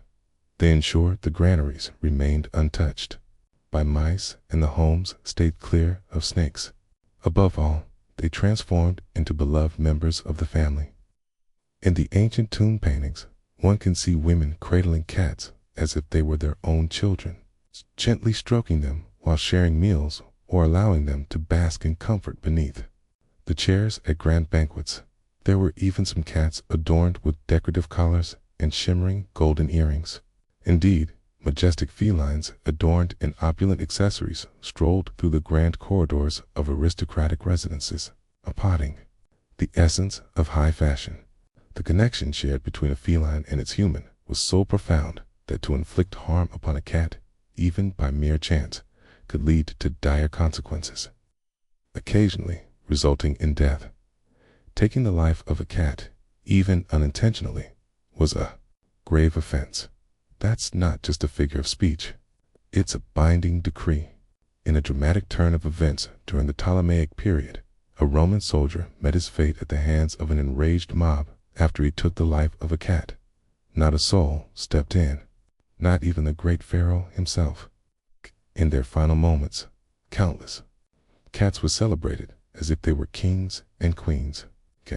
In the shadows of ancient tombs, mummified cats emerge, adorned with elaborate wrappings, their painted faces gazing out from intricately carved sarcophagi, each telling a tale of reverence and mystery. Some found their final rest alongside their owners, or perhaps the other way around. In the inscription of one woman's tomb, her cat is lovingly described as my beloved who walks with me in the field of reeds. A beautifully poetic nod to the afterlife. In a time of grandeur, the Romans embraced the idea of companionship, transforming the notion of pets into a lavish way of life. Imagine a creature so petite that it could be cradled in your arms, snuggled close, and even trained to utter clever Latin jabs. Such a delightful companion would surely have made its home within the walls of a Roman villa. In a world where companionship knew no bounds, dogs, birds, and monkeys roamed freely, each one a cherished friend. If it could nestle on a lap or perch upon a shoulder, you could bet that a toga-clad figure had welcomed it into their life. Once upon a time, we begin our tale with the charming lapdogs in the grand tapestry of the Roman Empire. The affluent women held a special fondness for their diminutive canine companions. These charming little dogs, often hailing from the East, bore a striking resemblance to the beloved Maltese or Pekingese of today. These cherished companions were treated to gourmet feasts, draped in collars of shimmering gold, and occasionally enjoyed the luxury of their very own cozy couches. In the annals of cherished companions, there lies the tale of a beloved lapdog whose epitaph endures through time. This gentle soul was celebrated for its dove-like demeanor, steadfast friend who never raised its voice without purpose. Such commendation, particularly in a realm brimming with esteemed legislators. Yet, canines were not the sole companions cherished by the Romans.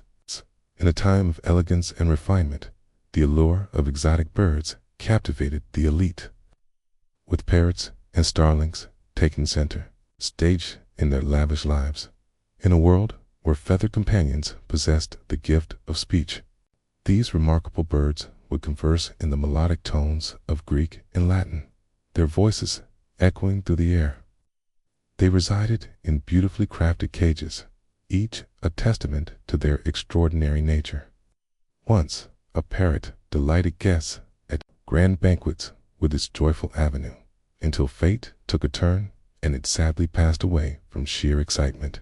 The owner organized a heartfelt farewell, featuring a touching eulogy and an array of beautiful floral tributes. The Romans, it seems, had a penchant for the grand and the dramatic, even when it came to the avian world. Monkeys served as a mark of prestige brought over from far-off lands in Africa and India. They brought a delightful charm, often swirling through the home with a touch of delightful chaos. Some adorned themselves in tiny togas, while others were skillfully trained to imitate the household staff. In a time long past, they were the mischievous spirits of the realm, charming and witty, always ready to launch a surprise that would leave a mark across the grand hall. In ancient times, the Romans held a peculiar affection for pets that were anything but ordinary, such as dormice. These charming little creatures often found themselves in the dual role of beloved companions and, on occasion, a delightful dish at the dinner table. In a world where the ordinary meets the extraordinary, tortoises, snakes, and even peacocks found their place among those eager to showcase a touch of the exotic. In a garden adorned with a peacock, a senator was proclaiming his affluence, a bold statement of extravagance that whispered of disregard for the mundane. Yet, pets transcended mere comfort. They embodied declarations of influence, sophistication, and ties to far-off lands in a realm of dominion and grandeur. A parrot that could eloquently recite Virgil, or a dog hailing from Persia, was more than a mere companion. It was a statement of prestige. In imperial China, pets transcended mere companionship. They served as gateways to a world of harmony, discipline, and beauty. As Western nobles showcased their lapdogs and parrots, Chinese emperors were engaged in a more subtle form of artistry, nurturing living masterpieces, goldfish gracefully swimming in porcelain bowls, crickets serenading from intricately carved cages, and dogs embodying loyalty, luck, or the harmony of the cosmos.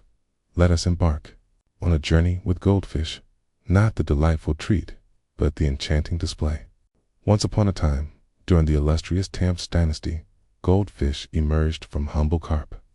These enchanting creatures were not merely admired for their beauty, they were cherished for their vibrant colors, graceful forms, and the serene aura they brought to their surroundings. During the era of the Song dynasty, emperors and scholars engaged in the art of selective breeding, showcasing exquisite varieties in beautifully crafted ceramic basins and elaborate garden ponds. Observing their elegant motions felt like a tranquil journey, akin to the gentle flow of scrolling through a feed of captivating images. Imagine a realm where Instagram flowed like water, adorned with a harmony of perfect feng shui, and in that serene landscape, the gentle chirping of crickets filled the air. Indeed, the crickets, confined within delicate cages crafted from bamboo or ivory, these small creatures were more than mere pets. They were harmonious companions, filling the air with their enchanting melodies. Their chirping resonated with a soothing essence, weaving a tapestry of poetry and a touch of the divine. In the Song dynasty, poets crafted verses that celebrated the serene sadness woven into the song of crickets, while in the Qing era, children nurtured these creatures like champions, preparing them for spirited chirping contests. There were those who dined more lavishly than the very servants of the household. Among the aristocracy, small lapdogs were cherished companions, embodying a unique charm and elegance that captivated the hearts of many.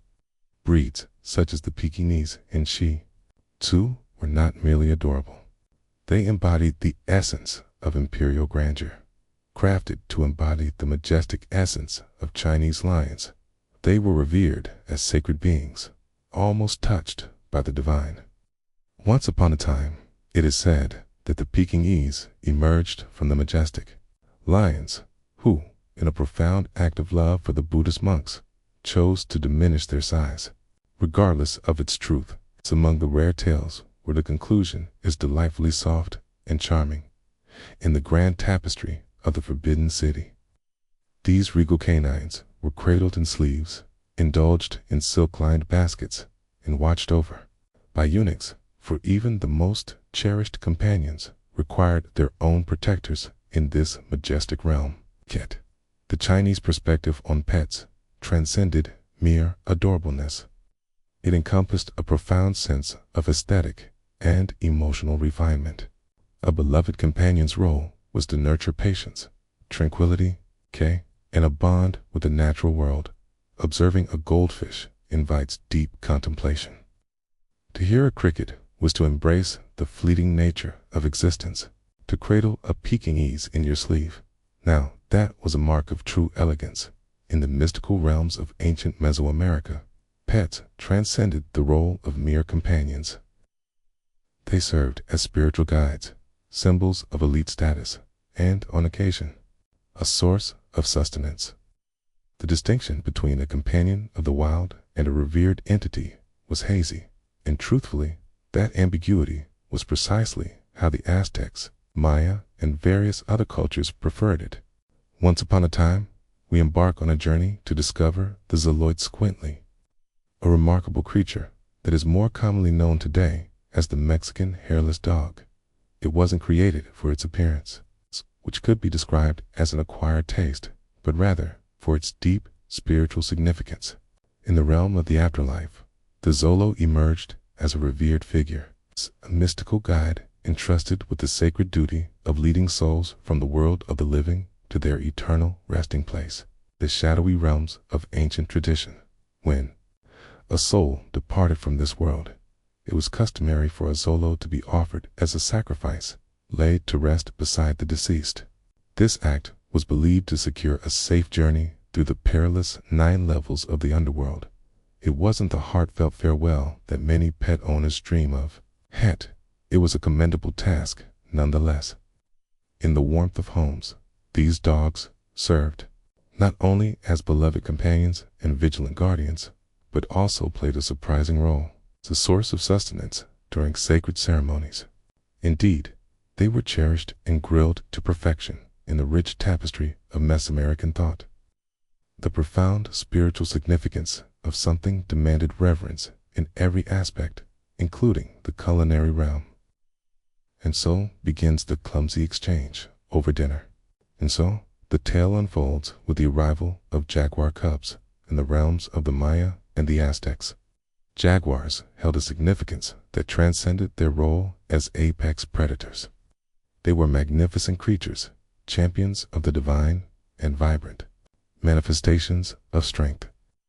In the grand halls of power, elite rulers would often house jaguar cubs within their palace zoos, not merely as symbols of their status, but as a means to connect with the essence of divine strength.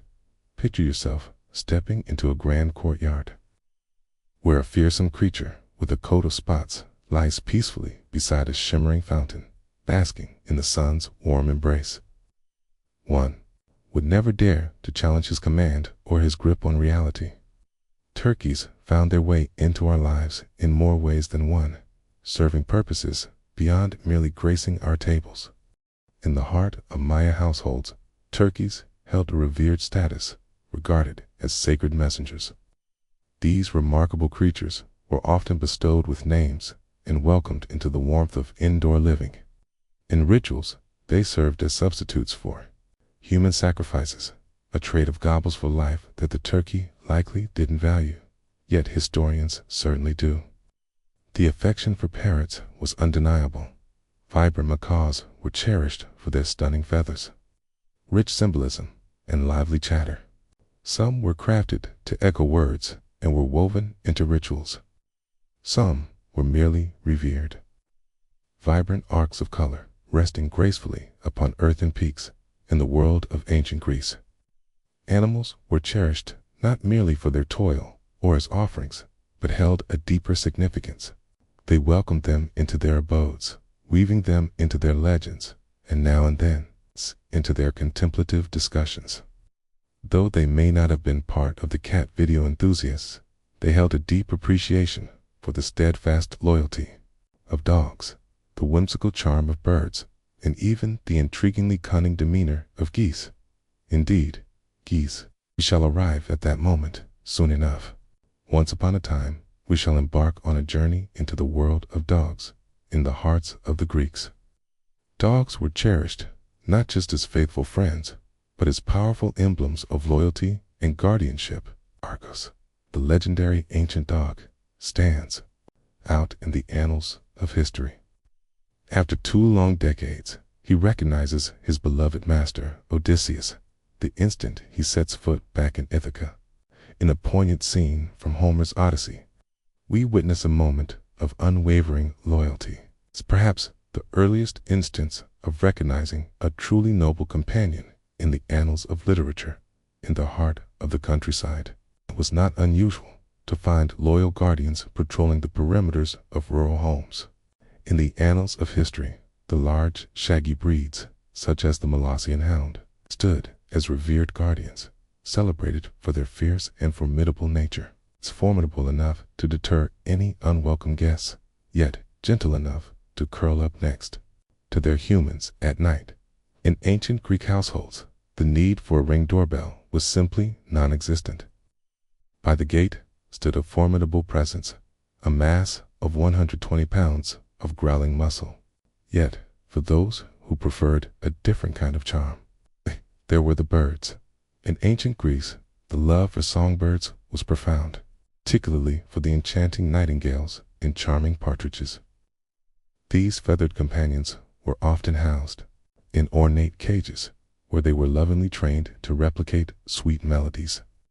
In the grand tapestry of life, the more affluent families would occasionally bring in vibrant, exotic birds from the distant east, showcasing their opulence with each melodious squawk that filled the air. In the annals of time, Aristotle chronicled the intriguing behaviors of our feathered companions, detailing how certain parrots could be coaxed into uttering greetings and farewells, only to mischievously leave their mark upon your precious scrolls. And now, let us turn our attention to the geese.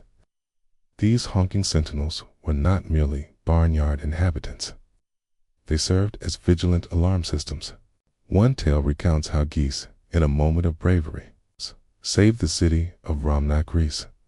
But still, quite nearby, by honking with such fervor that they alerted the guards to an impending enemy sneak attack in a land of fierce competition. Can imagine the Greeks employing equally vigilant geese to stand guard over their sacred temples and bountiful granaries, ever watchful and ready to protect what was theirs. Even the wisest minds found a tender affection for our animal companions. Diogenes, the cynic, a figure of remarkable eccentricity, resided in a barrel and turned his back on societal conventions. He held a deep appreciation for the straightforwardness and sincerity embodied by dogs. He embraced the term cynic, a word that traces its roots to the Greek kynikos, which translates to dog-like. His companions were frequently true wanderers. In the days of old, the Persians possessed a profound understanding of elegance, and their beloved companions were a true reflection of that grace. From the regal falcons soaring through the skies to the enchanting beginnings of the beloved Persian cat, the creatures of Persia were far more than mere adornments. They served as symbols of status, conduits of spirituality, and, intriguingly, instruments of subtle influence. Allow me to introduce you to the regal charm and graceful allure of the Persian cat. In the heart of ancient Persia, in the rugged embrace of the mountains, a tale unfolds of long-haired cats. These noble creatures, with their luxurious coats, emerged as guardians against the biting chill of their homeland, evolving into the refined breed we cherish today. These cats were cherished for their exquisite beauty, their serene disposition, and their remarkable talent for napping with an air of royal indifference, a quality reminiscent of many emperors. In the shadows of early Persian records, the presence of cats whispers through artistic depictions and artifacts. These elegant creatures graced noble households, embodying a symbol of refinement and wealth. Their very essence woven into the fabric of opulence. Yet, the Persians did not merely keep cats. They nurtured elaborate collections of creatures in the grand tapestry of history, the Achaemenid kings. Notably, Darius and Xerxes curated private zoos brimming with exotic creatures gathered from the far reaches of their expansive empire. The majestic lions, elusive leopards, formidable bears, and exquisite rare birds stood not merely as trophies, but as vivid testament to the vastness of the empire's dominion, welcoming foreign ambassadors alongside a caged tiger. That's diplomacy with a fierce edge. The pursuit of animals held a significant place within the realm of Persian nobility. In the grand tapestry of royal pursuits, falcons, hawks, and cheetahs were meticulously trained for the esteemed sport of hunting, a practice known as basnama.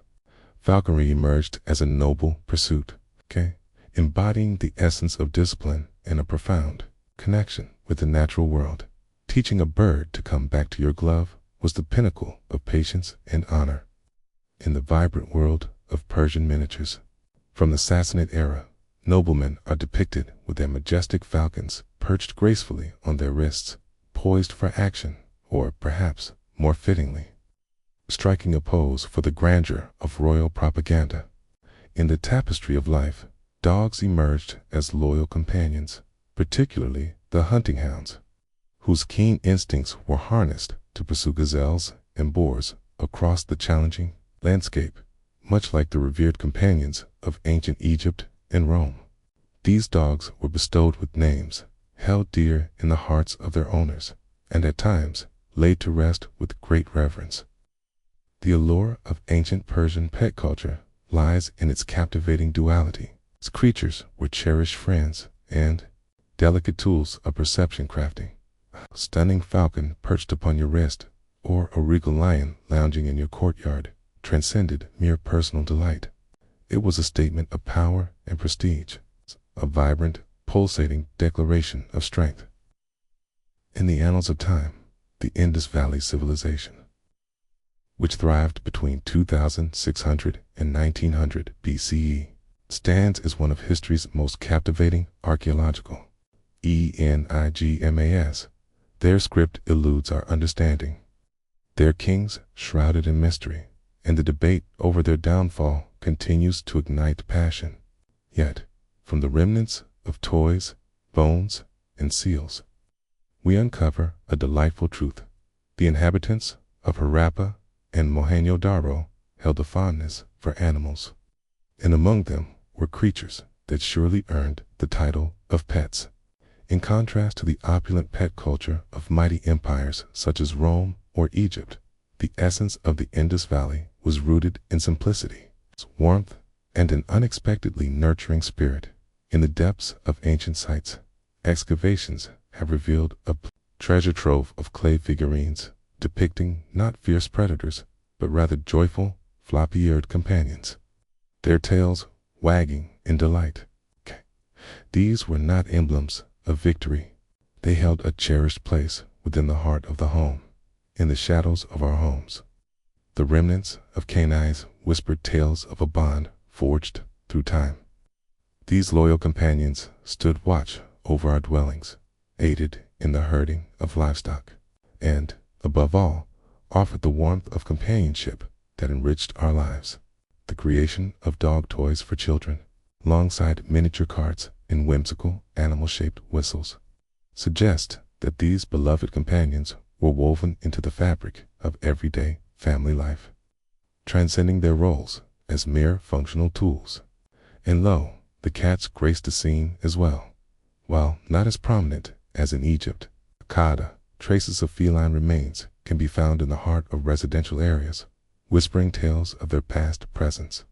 In a world where granaries stood as the backbone of civilization, these creatures were cherished not only for their skill in hunting rodents, but also for the serene companionship they offered.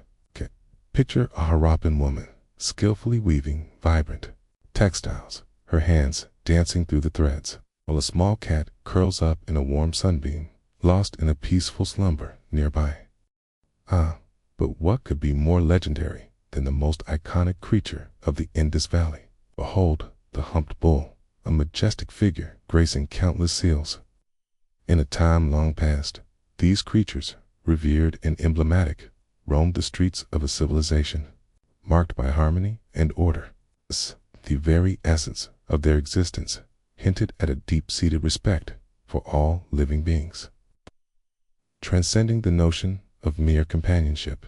In this land, the majestic elephants, perhaps once tamed by human hands before any other, whispered their presence through the artistry of seals and figurines. In contrast to many ancient civilizations, the people of the Indus Valley chose not to showcase exotic creatures or create elaborate ceremonies for their beloved pets' farewells. They appeared to cherish practicality, comfort, and a sense of unity. Their creatures required neither gilded adornments nor elaborate resting places. All they sought was a corner of the home to call their own and a purpose to fulfill. In the ancient world, parting ways with a cherished companion was a moment steeped in profound emotion. In the grand tapestry of history, from the regal pharaohs to the dignified Roman matrons and the humble Mesopotamian farmers, the passing of a beloved animal companion was not merely an end, but a poignant moment steeped in ritual and remembrance. Often, it was marked by the creation of a miniature tomb, adorned with a flair that surpassed that of the everyday citizen. Our journey begins in Egypt, a land renowned for its remarkable practices of animal burials. In a world where the bond between humans and creatures flourished, cats, dogs, monkeys, ibises, and even crocodiles were meticulously mummified. Each one was lovingly wrapped in linen, adorned with intricate paintings, and laid to rest in grand necropolises devoted entirely to the animal kingdom. In a remarkable site close to Saqqara, more than 4 million mummified ibises lay in reverence to the god Thoth, a testament to the Egyptians' unwavering dedication and their penchant for grandeur in all endeavors in the quiet embrace of the earth.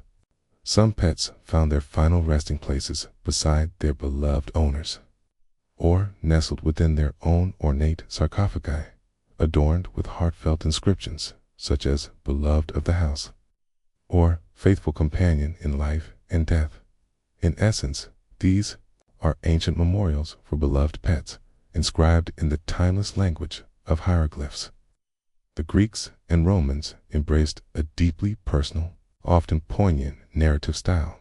Inscriptions, etched in stone, celebrated the lives of diminutive lapdogs, and melodious songbirds, adorned with lyrical elegance.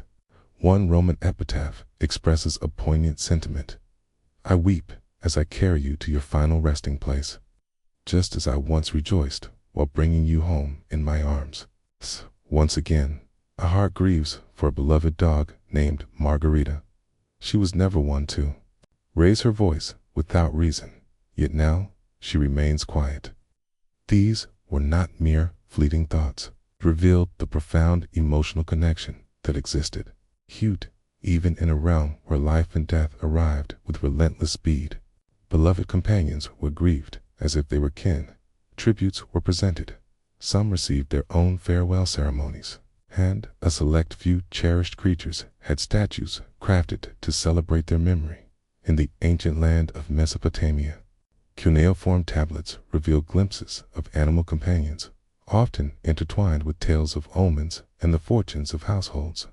Though the number of animal burials discovered is limited, historical accounts indicate that dogs were often bestowed with names and, on occasion, laid to rest in meticulously excavated pits alongside offerings such as food or collars, as if to equip them for what lies beyond. In the pragmatic Indus Valley of ancient China, whispers of animal burials reveal a gentle respect for life. Simple graves, adorned with tokens or dishes, often nestled close to human tombs, seem to convey a heartfelt message. You'll want this companion by your side in the journey beyond, across the vast expanse of the ancient realm. A singular truth remained unwavering. Pets were not mere possessions, they were companions on life's journey. Case beneath treasures or encased in earth, their legacy endured, cherished, and celebrated.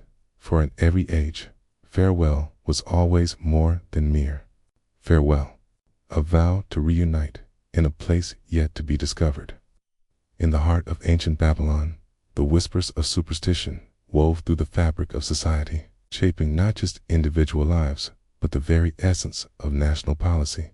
Every choice made in the grand halls of power and every seed sown in the fertile earth was intertwined with the whims of the heavens and the subtle hints of fate. Babylonian priests engaged in the celestial dance not merely for amusement. They interpreted the stars as sacred messages from agitated deities, forever striving to unravel the omens of impending calamity.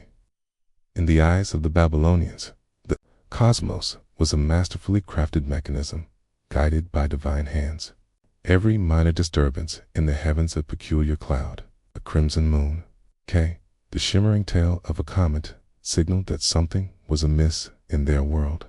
These were not merely captivating celestial occurrences, or, at times, a celestial glance filled with judgment. In their quest for understanding, they wove together an intricate tapestry of divination. At the forefront of these techniques was the art of interpreting celestial omens, tradition meticulously chronicled in vast tomes, such as the Enuma Elish, which captured countless signs from the heavens. It spoke of an impending eclipse, a celestial event on the horizon. It was foretold that when the moon cloaked itself in darkness on the 14th day, and Mars blazed red in the eastern sky, the king of Akkad would meet his fate. Exceedingly detailed, exceedingly tense. In ancient times, the revered Baru served as the chosen interpreters of the celestial signs. For years, they honed their skills, learning to interpret the celestial bodies, the secrets held within goat livers, the swirling patterns of oil in bowls, and the graceful ascent of smoke from incense. On a night when Jupiter appeared particularly self-satisfied, one might find themselves engaging in fasting, offering sacrifices of goats, or even calling off a wedding, especially if they belonged to the royal lineage. In times of ominous signs, kings would often succumb to their fears, opting to crown a substitute ruler, mere pawn in their game of fate, just to appease the gods and shield themselves from potential wrath. Once the peril had subsided, let's just say the substitute wouldn't be enjoying any retirement benefits. Even the common Babylonian had their share of tales to tell. In a world where the unseen threads of fate wove through the lives of the people, they adorned themselves with protective amulets, steered clear of specific days for journeys or the arrival of new life, and sought the wisdom of oming tablets before embarking on significant chapters of their existence. Should your door emit an eerie creak or a shadowy dog cross your path, it wasn't merely a nuisance. You might have found yourself under a dark spell. In ancient Egypt, superstition danced boldly in the light, weaving its way through the fabric of daily life. It hung from your neck, adorned your coffin, and was etched on your walls in hieroglyphs, so striking they could make even a deity pause. Life danced on the edge of uncertainty, while the afterlife wove an even more intricate tapestry of mystery. And in the space between lay a treacherous landscape of unseen spiritual dangers. What's the answer? Charms, a multitude of them, but these were not mere trinkets. In ancient Egypt, amulets were more than mere trinkets. They were revered artifacts imbued with sacred power. These small enchanting devices were thought to harness divine energy, offering protection to their wearers from ailments, misfortunes, malevolent spirits, and the negative energies of others. Each form served a purpose. In the realm of ancient symbols, the Ankh whispered of life, the Djed stood tall as a pillar of strength, and the scarab, with its watchful gaze, promised rebirth and renewal, guarding the soul with its vigilant presence. Envision it as a relic of protection from times long past, yet adorned with a more captivating allure. Little ones adorned themselves with charms shaped like fish, a whimsical safeguard against the perils of drowning. In ancient times, expectant mothers adorned themselves with depictions of the fierce lion-headed goddess Sekhmet and the nurturing frog deity Hecate, believing these powerful symbols would protect them from the sorrow of miscarriage. Even the feline deities of the home adorned themselves with collars bearing sacred symbols of protection. In the depths of the tombs, where shadows danced and whispers echoed, the air was thick with ancient curses. No matter how furry you might be, the weight of superstition loomed larger than life itself. In the realm beyond, peril lurked at every turn. Serpents slither through the shadows, decapitating demons lurk in the dark, and crocodile-headed soul eaters await, creating a treacherous path of cosmic dread. In the ancient practice, the departed were laid to rest, adorned with amulets carefully stitched into their linen wrappings, positioned over chosen organs, and nestled within their coffins. Among the most renowned was the Eye of Horus, known as Wedget, a symbol thought to heal, restore, and safeguard both body and spirit. Mummies were essentially encased in layers of protective embrace, woven from threads of hopeful spirituality. Indeed, the realm of safety, shadows of danger often loom. The ancient Egyptians held a deep-seated dread of both the spoken and written curse, viewing it as a form of magical slander that could unleash untold misfortune. Ancient tomb curses whispered through time, etched in striking declarations. Let the crocodile feast upon him. Let the hippopotamus sink its teeth into him. Let the scorpion deliver its sting to anyone who dares to disturb this sacred resting place. Unmistakably bold, these were crafted to instill fear in grave robbers, ensuring that the resting place, the very essence, remained undisturbed. And when you think about the number of 19th century archaeologists who met untimely ends after unsealing tombs, it does make one wonder if those ancient curses held any truth. In Egypt, superstition was not a tale of powerlessness. It was a bold approach. You took action, refusing to sit idly by as shadows loomed on the horizon with turquoise pendants, glimmering sacred beetles at your side, and divinely blessed falcons soaring above. You ventured into the unknown, bolstered by every ounce of mythological strength you could muster. In the cradle of civilization, the ancient Greeks gifted us with the profound realms of philosophy, the enchanting world of theater, and the foundational principles of democracy. Yet, they also imparted the belief that spitting 3 times could chase away malevolent forces. Indeed, that seemingly refined society held a firm belief that destiny could be outsmarted. Deities could be displeased by flattery, and uttering a name at an inopportune moment might invite a spectral presence. Consider names. For instance, in ancient Greece, it was thought that uttering the name of a deceased individual, particularly one who met a tragic end, had the power to call forth their wandering spirit. Ghosts were not the kind of phantoms you'd find in a Hollywood film. They were whispers of the mind, haunting the periphery of existence, ever attentive to any word that might beckon them home once more. To navigate this delicate matter, the Greeks frequently spoke of the departed in veiled terms, such as the unfortunate one, or he who has journeyed beyond. Should you dare to utter their name, it would be wise to present a tribute to Hades, just to ensure your safety. The tales of the notorious evil eye beliefs emerged, weaving a tapestry of intrigue and caution. When someone admired your child for their health or beauty, it wasn't merely a kind word. It carried the weight of a possible misfortune. In the realm of the divine, pride was a trait most despised, and the allure of fortune often sparked the flames of envy. In response to the challenges they faced, the Greeks crafted their own defenses, tying blue-eye amulets, wrapping red strings around infants, or, when all else seemed futile, resorting to the act of spitting, a gentle tut-tut into the air, a symbolic gesture to disperse the lingering shadows of negativity. A Greek mother might gaze lovingly at her infant, perform a quick ritual of spitting thrice, and continue her day, untroubled by the fear of divine retribution. Streamlined, even the realm of architecture was not untouched by the whispers of superstition. Once upon a time, doors were adorned in vibrant red, a bold choice made to safeguard the sanctity of homes.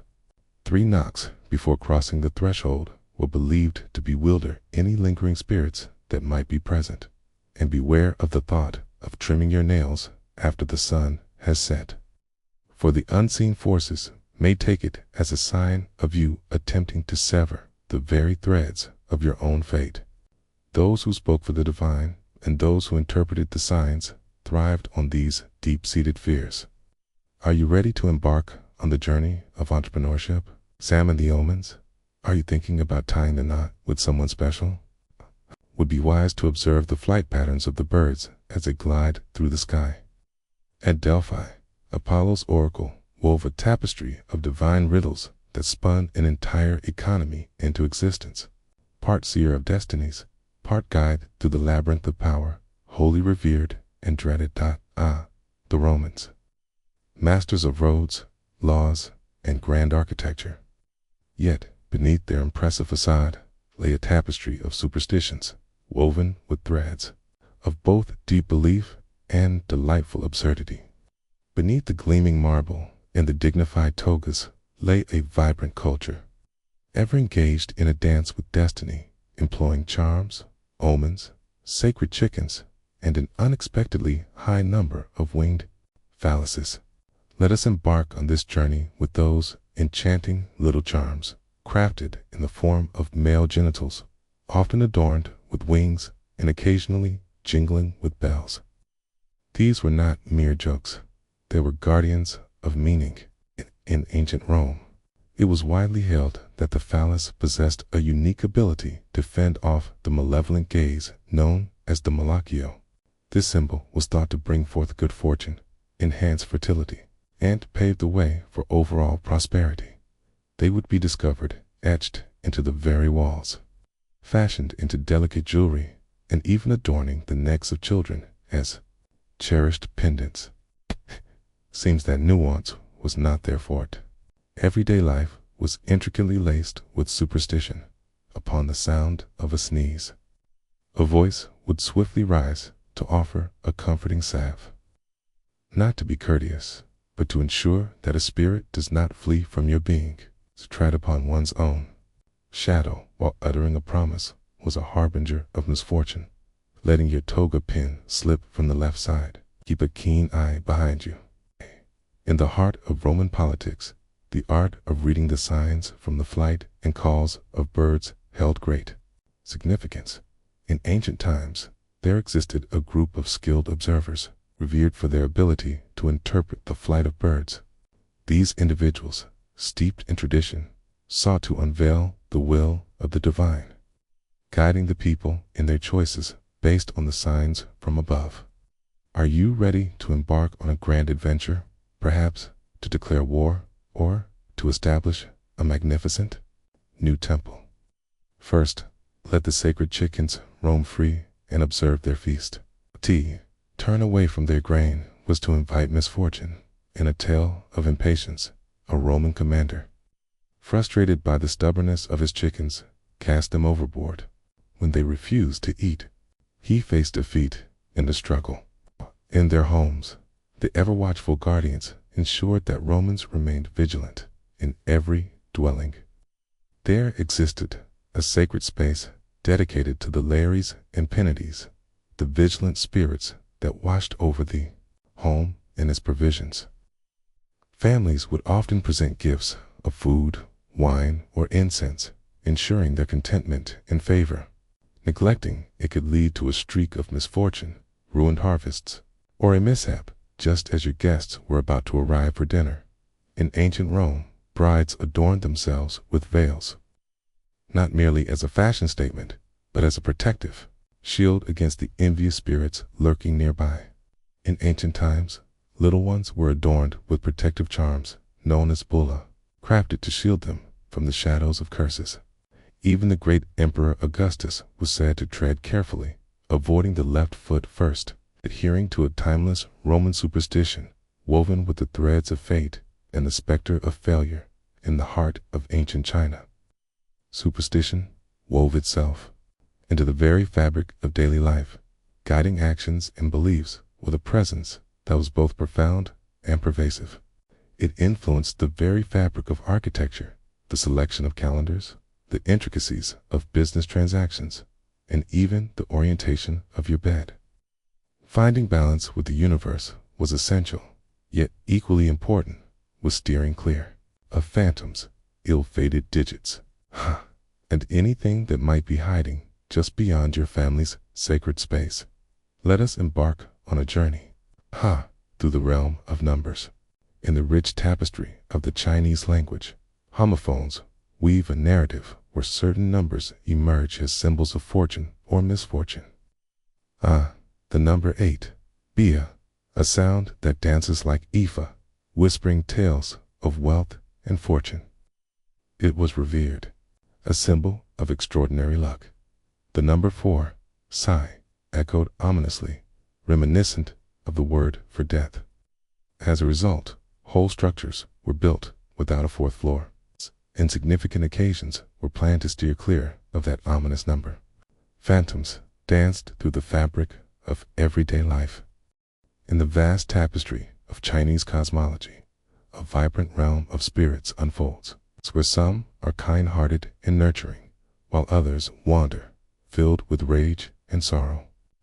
In the whispers of tradition, it was said that on specific dates, such as the Ghost Festival in the 7th lunar month, the gates of the underworld would swing wide, allowing restless spirits to roam the earth once more. In this era, individuals set ablaze paper offerings, imitation currency, garments, and even miniature homes, all in a bid to soothe the spirits of the departed and prevent them from turning into wrathful intruders in the realm of the living. Yet, the whispers of superstition wove themselves not only through the calendar, but also into the very bones of the architecture. Feng Shui, a harmonious dance of wind and water, orchestrated the arrangement of buildings, doors, furniture, and tombs in a way that resonates with the energies of the universe. A home that sits askew in the universe may stir the forces of fate, inviting illness, misfortune, or even the unsettling presence of spirits. Whole cities were crafted with the wisdom of Feng Shui, ensuring that the vital life force flowed freely while negative energy was kept at bay at the entrance. The borns were also protected by the whispers of ancient beliefs. In a world where the innocent are shielded from envious eyes, infants were bestowed with whimsical monikers, temporary titles that rendered them seemingly ordinary or even unappealing, such as little dog or ugly boy. This clever ruse was designed to divert the gaze of jealous spirits, ensuring the safety of the precious little ones. It is only after navigating the trials of infancy that a child is bestowed with a true name, a name often selected through the wisdom of fortune tellers who interpret birth charts and astrological signs.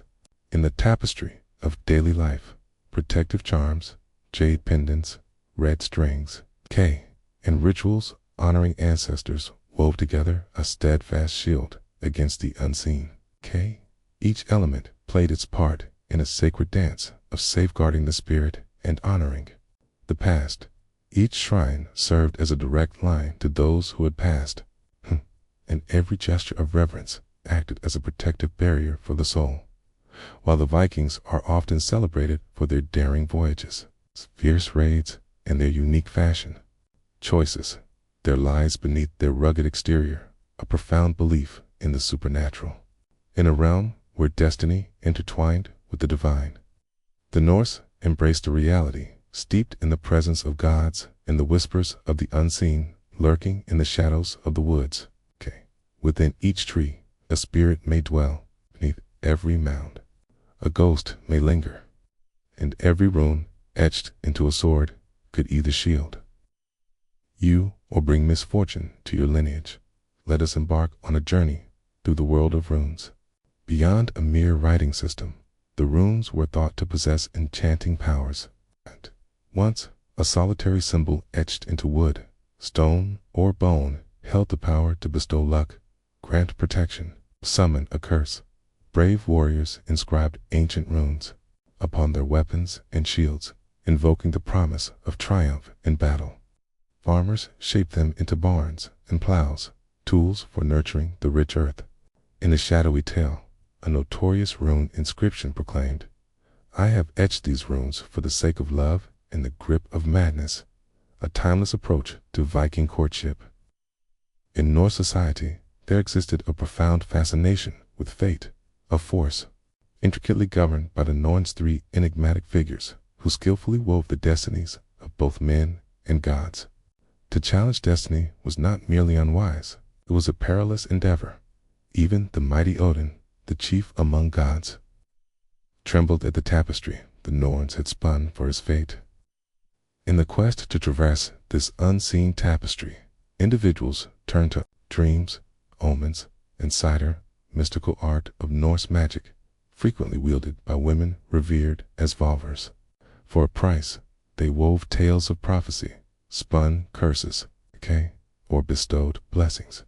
Then emerged the fallen, or more precisely, the Draugr. These were not the gentle, serene spirits that offer a quiet farewell. Those fearsome, undead warriors roamed the land, driven by vengeance and jealousy, leaving behind a stench that could turn the bravest of hearts to flight. Should a man have lived with an insatiable greed or a heart full of cruelty, it is said he may return from his resting, a place to torment those still among the living. To avert this fate, one had to embrace deep-rooted beliefs, ensuring that weapons were positioned in the grave with utmost care, invoking binding spells, and, on occasion, resorting to the drastic measure of staking the body through the chest. In a time long before the legend of Dracula emerged, the Vikings were already weaving their own tales of caution and bravery, leaving nothing to chance.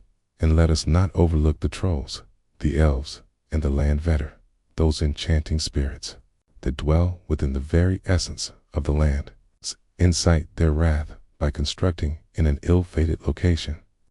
And you may find your farm engulfed in flames under mysterious circumstances, or your cows may inexplicably cease their milk production. Regularly offerings such as bread, milk, or even a splash of beer were set out to ensure their favor in the heart of ancient India. Superstition wove itself into the very fabric of daily life. It was intricately interlaced within the tapestry of daily existence, embedded in the realms of faith, healing, design, and the very structure of language, the boundary separating ritual, tradition, and sheer cosmic paranoia was wonderfully delicate. Imagine, if you will, a realm where the mere envy of another could wreak havoc upon your life, where a single, spiteful gaze might wither your fields, bring misfortune to your livestock, or cast a shadow of illness over your child. Once upon a time, we delved into the concept of drishti dosha, a phenomenon known as the evil eye, which can be understood as being tainted by a mere glance. The notion that a person's stare, fueled by jealousy or awe, could inflict genuine damage was a widely held belief in the delicate tapestry of life. The tiniest beings found themselves in a realm of heightened fragility. In a bid to shield their little ones, parents would carefully place a small black dot on the child's cheek or forehead, a clever charm to divert or ward off the sinister stare. Some adults adorned their eyes with kohl, not as a mere fashion statement, but as a means of energetic protection. Imagine a line of defense, akin to eyeliner, yet imbued with protective magic. Indeed, curses, or shrapa, held a weighty significance. The Mahabharata and Ramayana, India's grand narratives, are deeply intertwined with the power of curses. A cast-aside sage might unleash a curse upon a king, while a slighted goddess could bring doom to an entire lineage. Utter a single misstep to the wrong sage, and you could find your next 38 lifetimes in ruins. In an effort to steer clear of misfortune, individuals showered holy men with unwavering respect and made bountiful donations, ever mindful of the possibility of their wrath on any given day. Yet, the realm of superstition extended beyond mere fear. It wove a tapestry of protection and harmony. In the ancient wisdom of Indian medicine, known as Ayurveda, there existed a profound understanding of chakrastos, vital energy centers within the body. Through the art of specific rituals, the power of mantras, and the enchanting properties of gemstones, practitioners sought to restore harmony and heal both spiritual and physical imbalances. Adorning oneself with a ruby was more than mere embellishment. It was thought to empower the heart chakra and instill a sense of confidence. The soothing presence of emeralds eased the tension. The allure of sapphires. Treat it gently, for it holds great significance. They possessed great strength, yet their impact could turn against you if not donned with care. One must always approach a blue gem with caution, seeking the wisdom of the stars before placing their trust in it. Daily habits were intricately woven with the threads of superstition. On Tuesdays, the act of trimming one's nails was often deemed a stroke of misfortune. To sneeze, just as you're about to step out the door, is to invite misfortune. Lest you pause, take a sip of water, and change your fate. To spill milk was to invite fortune, while a shattered mirror held no dread. Yet, treading barefoot on spilled rice was a matter of great significance. In the rich tapestry of ancient African cultures, superstition stood not as a mere footnote, but as the very essence of the narrative and the sweeping landscapes. From the ancient realms of Nubia and Kush to the flourishing West African kingdoms of Nok and Ife, the spiritual realm wove itself intricately into the fabric of the physical world. Each element carried a deeper, unseen essence. Each misfortune bore its own tale of origin. What if the whispers of the spirits eluded your grasp? It seems wise to seek out a seer, swift. At the core of numerous African beliefs lies a deep respect for those who came before us. Ancestors were woven into the fabric of our tales. They played vibrant roles in the tapestry of family life. When the crops withered, a child succumbed to sickness, or a neighbor cast an odd glance your way, it was no mere coincidence. It might suggest that the spirits of the past were not in harmony, or that someone had wielded a mystical power, a kind of sorcery directed towards you. The solution? Seek the wisdom of a spiritual guide, present offerings at the ancestral altar, or Dan, a protective talisman crafted by a skilled hand. In the realm of safeguarding, African societies wove intricate tales of amulets and talismans, each crafted with purpose and meaning. In the heart of West Africa, one could find the enchanting grease, small pouches brimming with herbs, bones, beads, and occasionally inscribed verses, each worn close to the body or delicately tied to doorways, whispering secrets of protection and power. A grease serves as a shield against malevolent spirits, hexes, or jealousy. Some were crafted with the intention of drawing in love, abundance, or the gift of fertility. In essence, it's a personal wish list that connects you to the universe in a profound way. In the realm of the mysterious, divination emerged as a guiding light, illuminating the path through the shadows of uncertainty. In the rich tapestry of Yoruba culture, systems such as Ifá weave together sacred palm nuts, verses, and intricate oral traditions, unveiling profound truths that lie beneath the surface. A master of the arcane arts could uncover the origins of misfortune and recommend the perfect offering, talisman, or cleansing ritual to bring harmony back into one's life. It was a journey of healing, unraveling mysteries, and connecting with the divine, all intertwined in a single experience. Words possessed a remarkable strength. A spoken blessing has the power to change destiny. A curse has the power to linger through the ages. Names were selected with great thought, frequently influenced by the day of birth or the happenings that accompanied it. To utter a name in fury, particularly within the sacred confines of a ritual, may awaken unforeseen spiritual repercussions. In moments of necessity, silence served as a guardian's embrace. In the rich tapestry of ancient African cultures, superstition wove itself into the very fabric of life. Never existing without purpose or meaning, it was a labyrinthine web of spiritual responsibility. When one walks the path of virtue, pays homage to those who came before, and acknowledges the unseen energies that weave through life, a cascade of blessings shall surely follow. Yet, to dismiss a dream, offend a tree spirit, or neglect an offering at your grandmother's resting place is to invite the whispers of the unseen into your life. So, when your goat ceases to nibble, your roof begins to weep. And your fortune evaporates like the dawn mist. Don't say, I didn't warn you.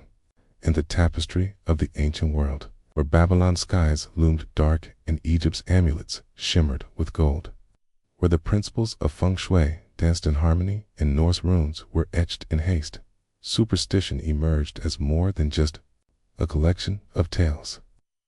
In a world that frequently provided chaos and uncertainty, humanity sought to weave a tapestry of meaning, structure, and safety. Harvests withered, calamities struck, young lives were lost, and great civilizations crumbled. In a time when antibiotics were but a dream and weather forecasts were mere whispers in the wind, people sought solace in the next best thing: enchantments, hexes, ceremonies, and omens. It's fascinating to observe the remarkable similarities between these systems, even with vast oceans and towering mountains separating them. In every corner, there was a palpable dread of the malevolent gaze, a reverence for the sacred digits that danced through the air. Each village held its own keeper of ancient wisdom, the elder who understood the secrets of roots to ignite and the prayers to murmur when the winds began to stir. Yet, ancient superstition was not merely a response, it was an imaginative force. It means to tame the unseen realms that surrounded us. While the tremors of the earth may be beyond your grasp, sacred charm can find its resting place beneath your threshold, offering a shield against the chaos. One could not halt the inevitable embrace of death.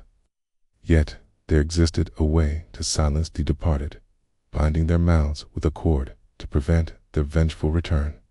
Though the virus remained invisible, one could still adorn their space with garlic, paint a protective blue eye, or don an obsidian amulet imbued with the energy of a blood moon. Superstition wove itself into the fabric of society, acting as a guiding force that reinforced moral behavior among the people. In India, the weight of curses served as a stern reminder against disrespect. In the heart of Rome, shattering a cherished family ritual could spell disaster for your household. In the heart of China, neglecting the reverence for ancestors could cast a shadow over the fortunes of future generations, leading them to be born under a constellation of misfortune. In a sense, superstition served as the guiding manuscript of society, woven together with threads of fear, faith, and the nuances of etiquette. And let us not overlook the heartfelt intention when the unimaginable occurred. Belief in the unseen provided a way for people to navigate their fears and uncertainties. It presented a tapestry of rituals for mourning, practices to shield oneself, and subtle daily gestures such as knocking on wood or murmuring charms that bestowed upon individuals a fleeting sense of mastery over their circumstances. Even today, we hold on to the whispers of these beliefs, steering clear of specific digits, adorning oneself in garments of fortune. With a flick of the wrist, we cast salt over our shoulders. Chuckle if you must. Yet every ancient civilization would surely agree. In their eyes, superstition transcended mere ignorance. It served as a protective shield. So whether you kindled incense for your forebears, hung a horseshoe above your entrance, or spat 3 times to bewilder a spirit, you weren't engaging in mere folly. You found yourself engaged in a time-honored practice that has helped people endure through the ages, yearning, trembling, and seeking to understand the invisible.